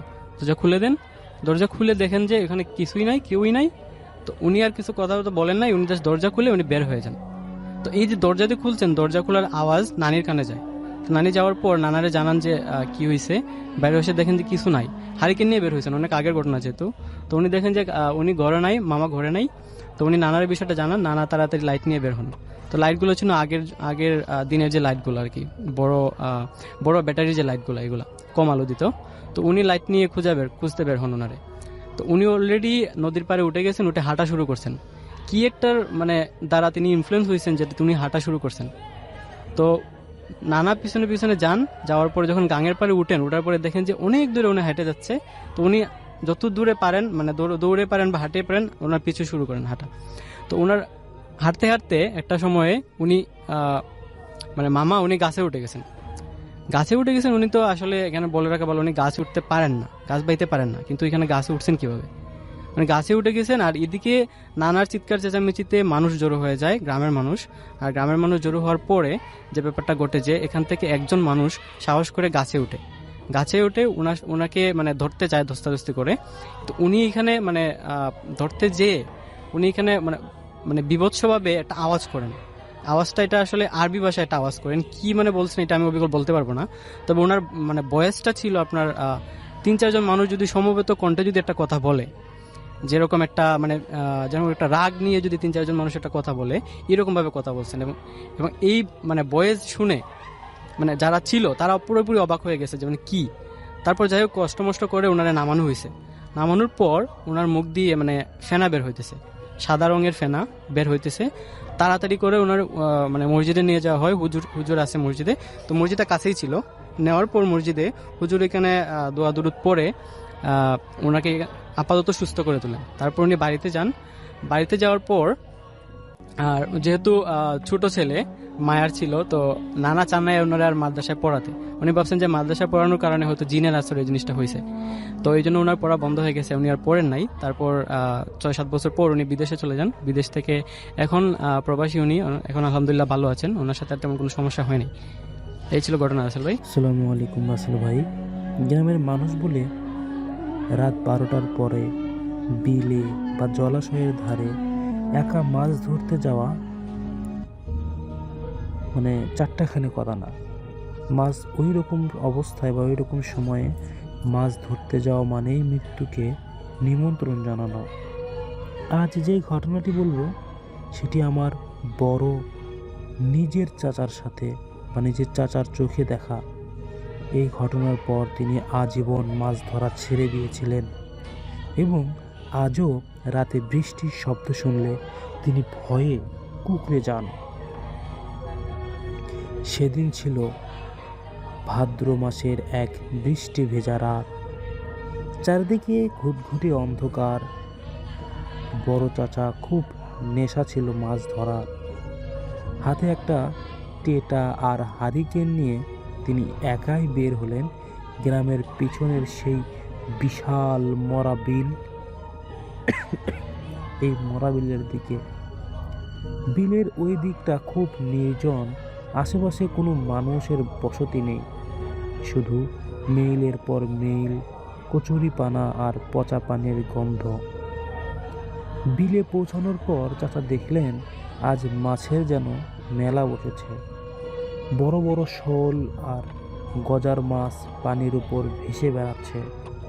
চাচা একের পর এক মাছ শিকার করছেন, কিন্তু তিনি হঠাৎ খেয়াল করলেন তার ঠিক কয়েক হাত দূরে এক লম্বা ছায়া পানির উপর দিয়ে খুব দ্রুত এগিয়ে যাচ্ছে। চাচা ভাবলেন হয়তো কোনো শিকারই হবে এটা। তিনি হাঁক দিয়ে বললেন, এই কে রে ভাই তুই? কিন্তু আমার চাচার জবাবে কোনো উত্তরই আসেনি। অবাক করা বিষয় হলো সেই ছায়াটা যেদিক দিয়ে যাচ্ছে সেদিক দিয়ে সব মাছ মরে ভেসে উঠছে, যেন ওই লোকটার শরীর থেকে কোনো বিষ বের হচ্ছে, তাও দ্রুত গতিতে বিষ।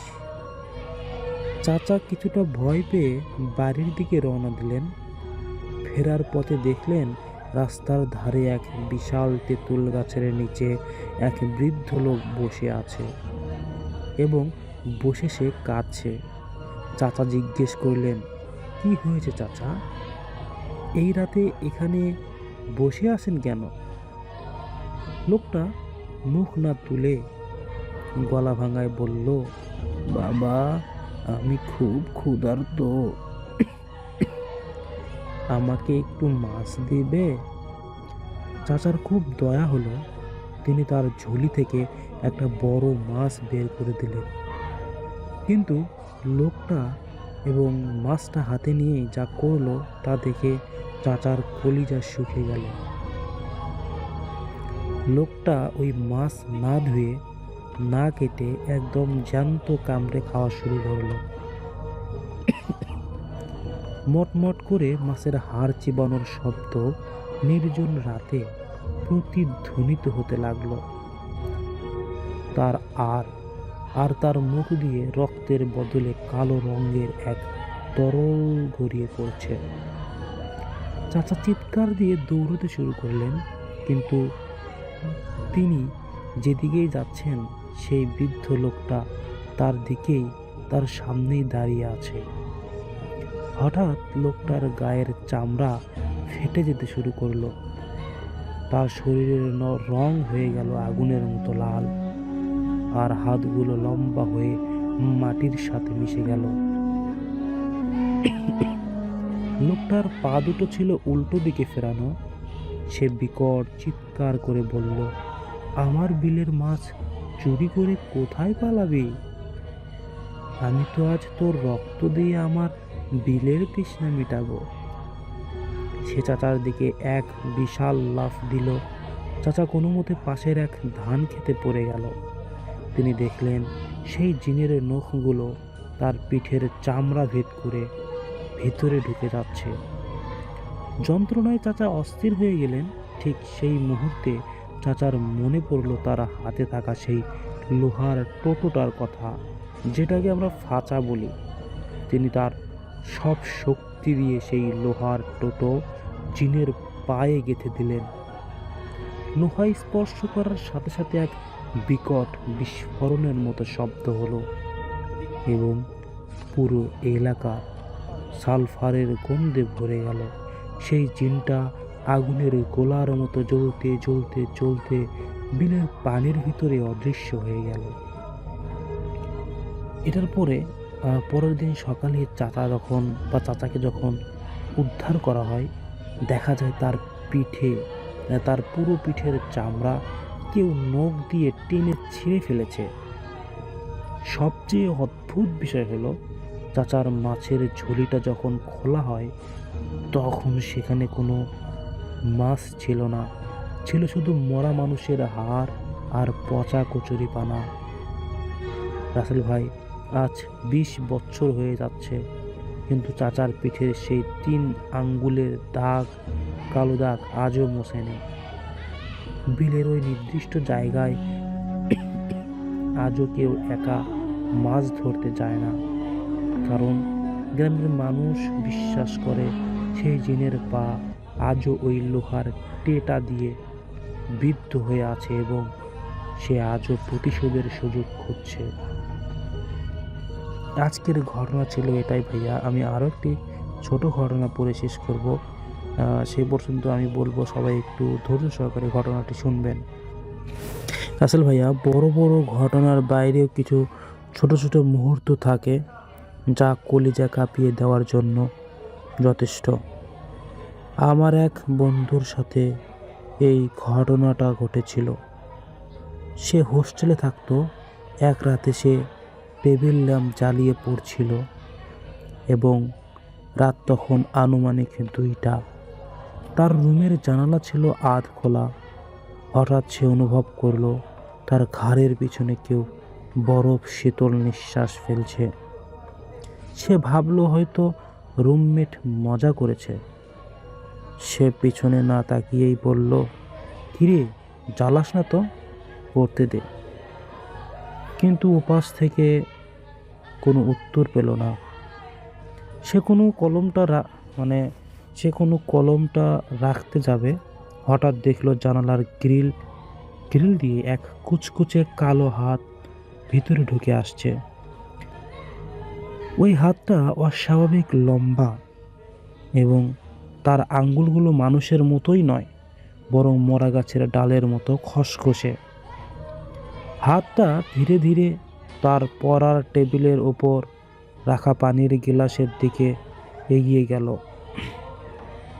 বন্ধু ভয়ে পাথর হয়ে গেল এবং তাকিয়ে দেখলো হাতটা গ্লাস ধরলো, কিন্তু গ্লাসের ভিতর দিয়ে হাতটা আর ও পাশে দেখা যাচ্ছে না। অর্থাৎ হাতটা স্বচ্ছ নয়, বরং একটা জমাট বাঁধা অন্ধকারের টুকরো। ঠিক তখন একটা অমানসিক ফ্যাসফেসে গলায় আওয়াজ এলো, একটু পানি দিবি? বন্ধু চিৎকার দিয়ে টেবিল থেকে ছিটকে পড়ল। রুমমেটরা আলো জ্বালিয়ে দেখলো সেখানে কেউ নেই। কিন্তু আশ্চর্যের বিষয় কি জানেন রাসেল ভাই? ওই ভরা পানির গ্লাসটা একদম খালি ছিল, আর টেবিলের উপর ছিল ভেজা হাতের একটা কালো ছাপ, যেখান থেকে পচা নর্দমার গন্ধ আসছিল।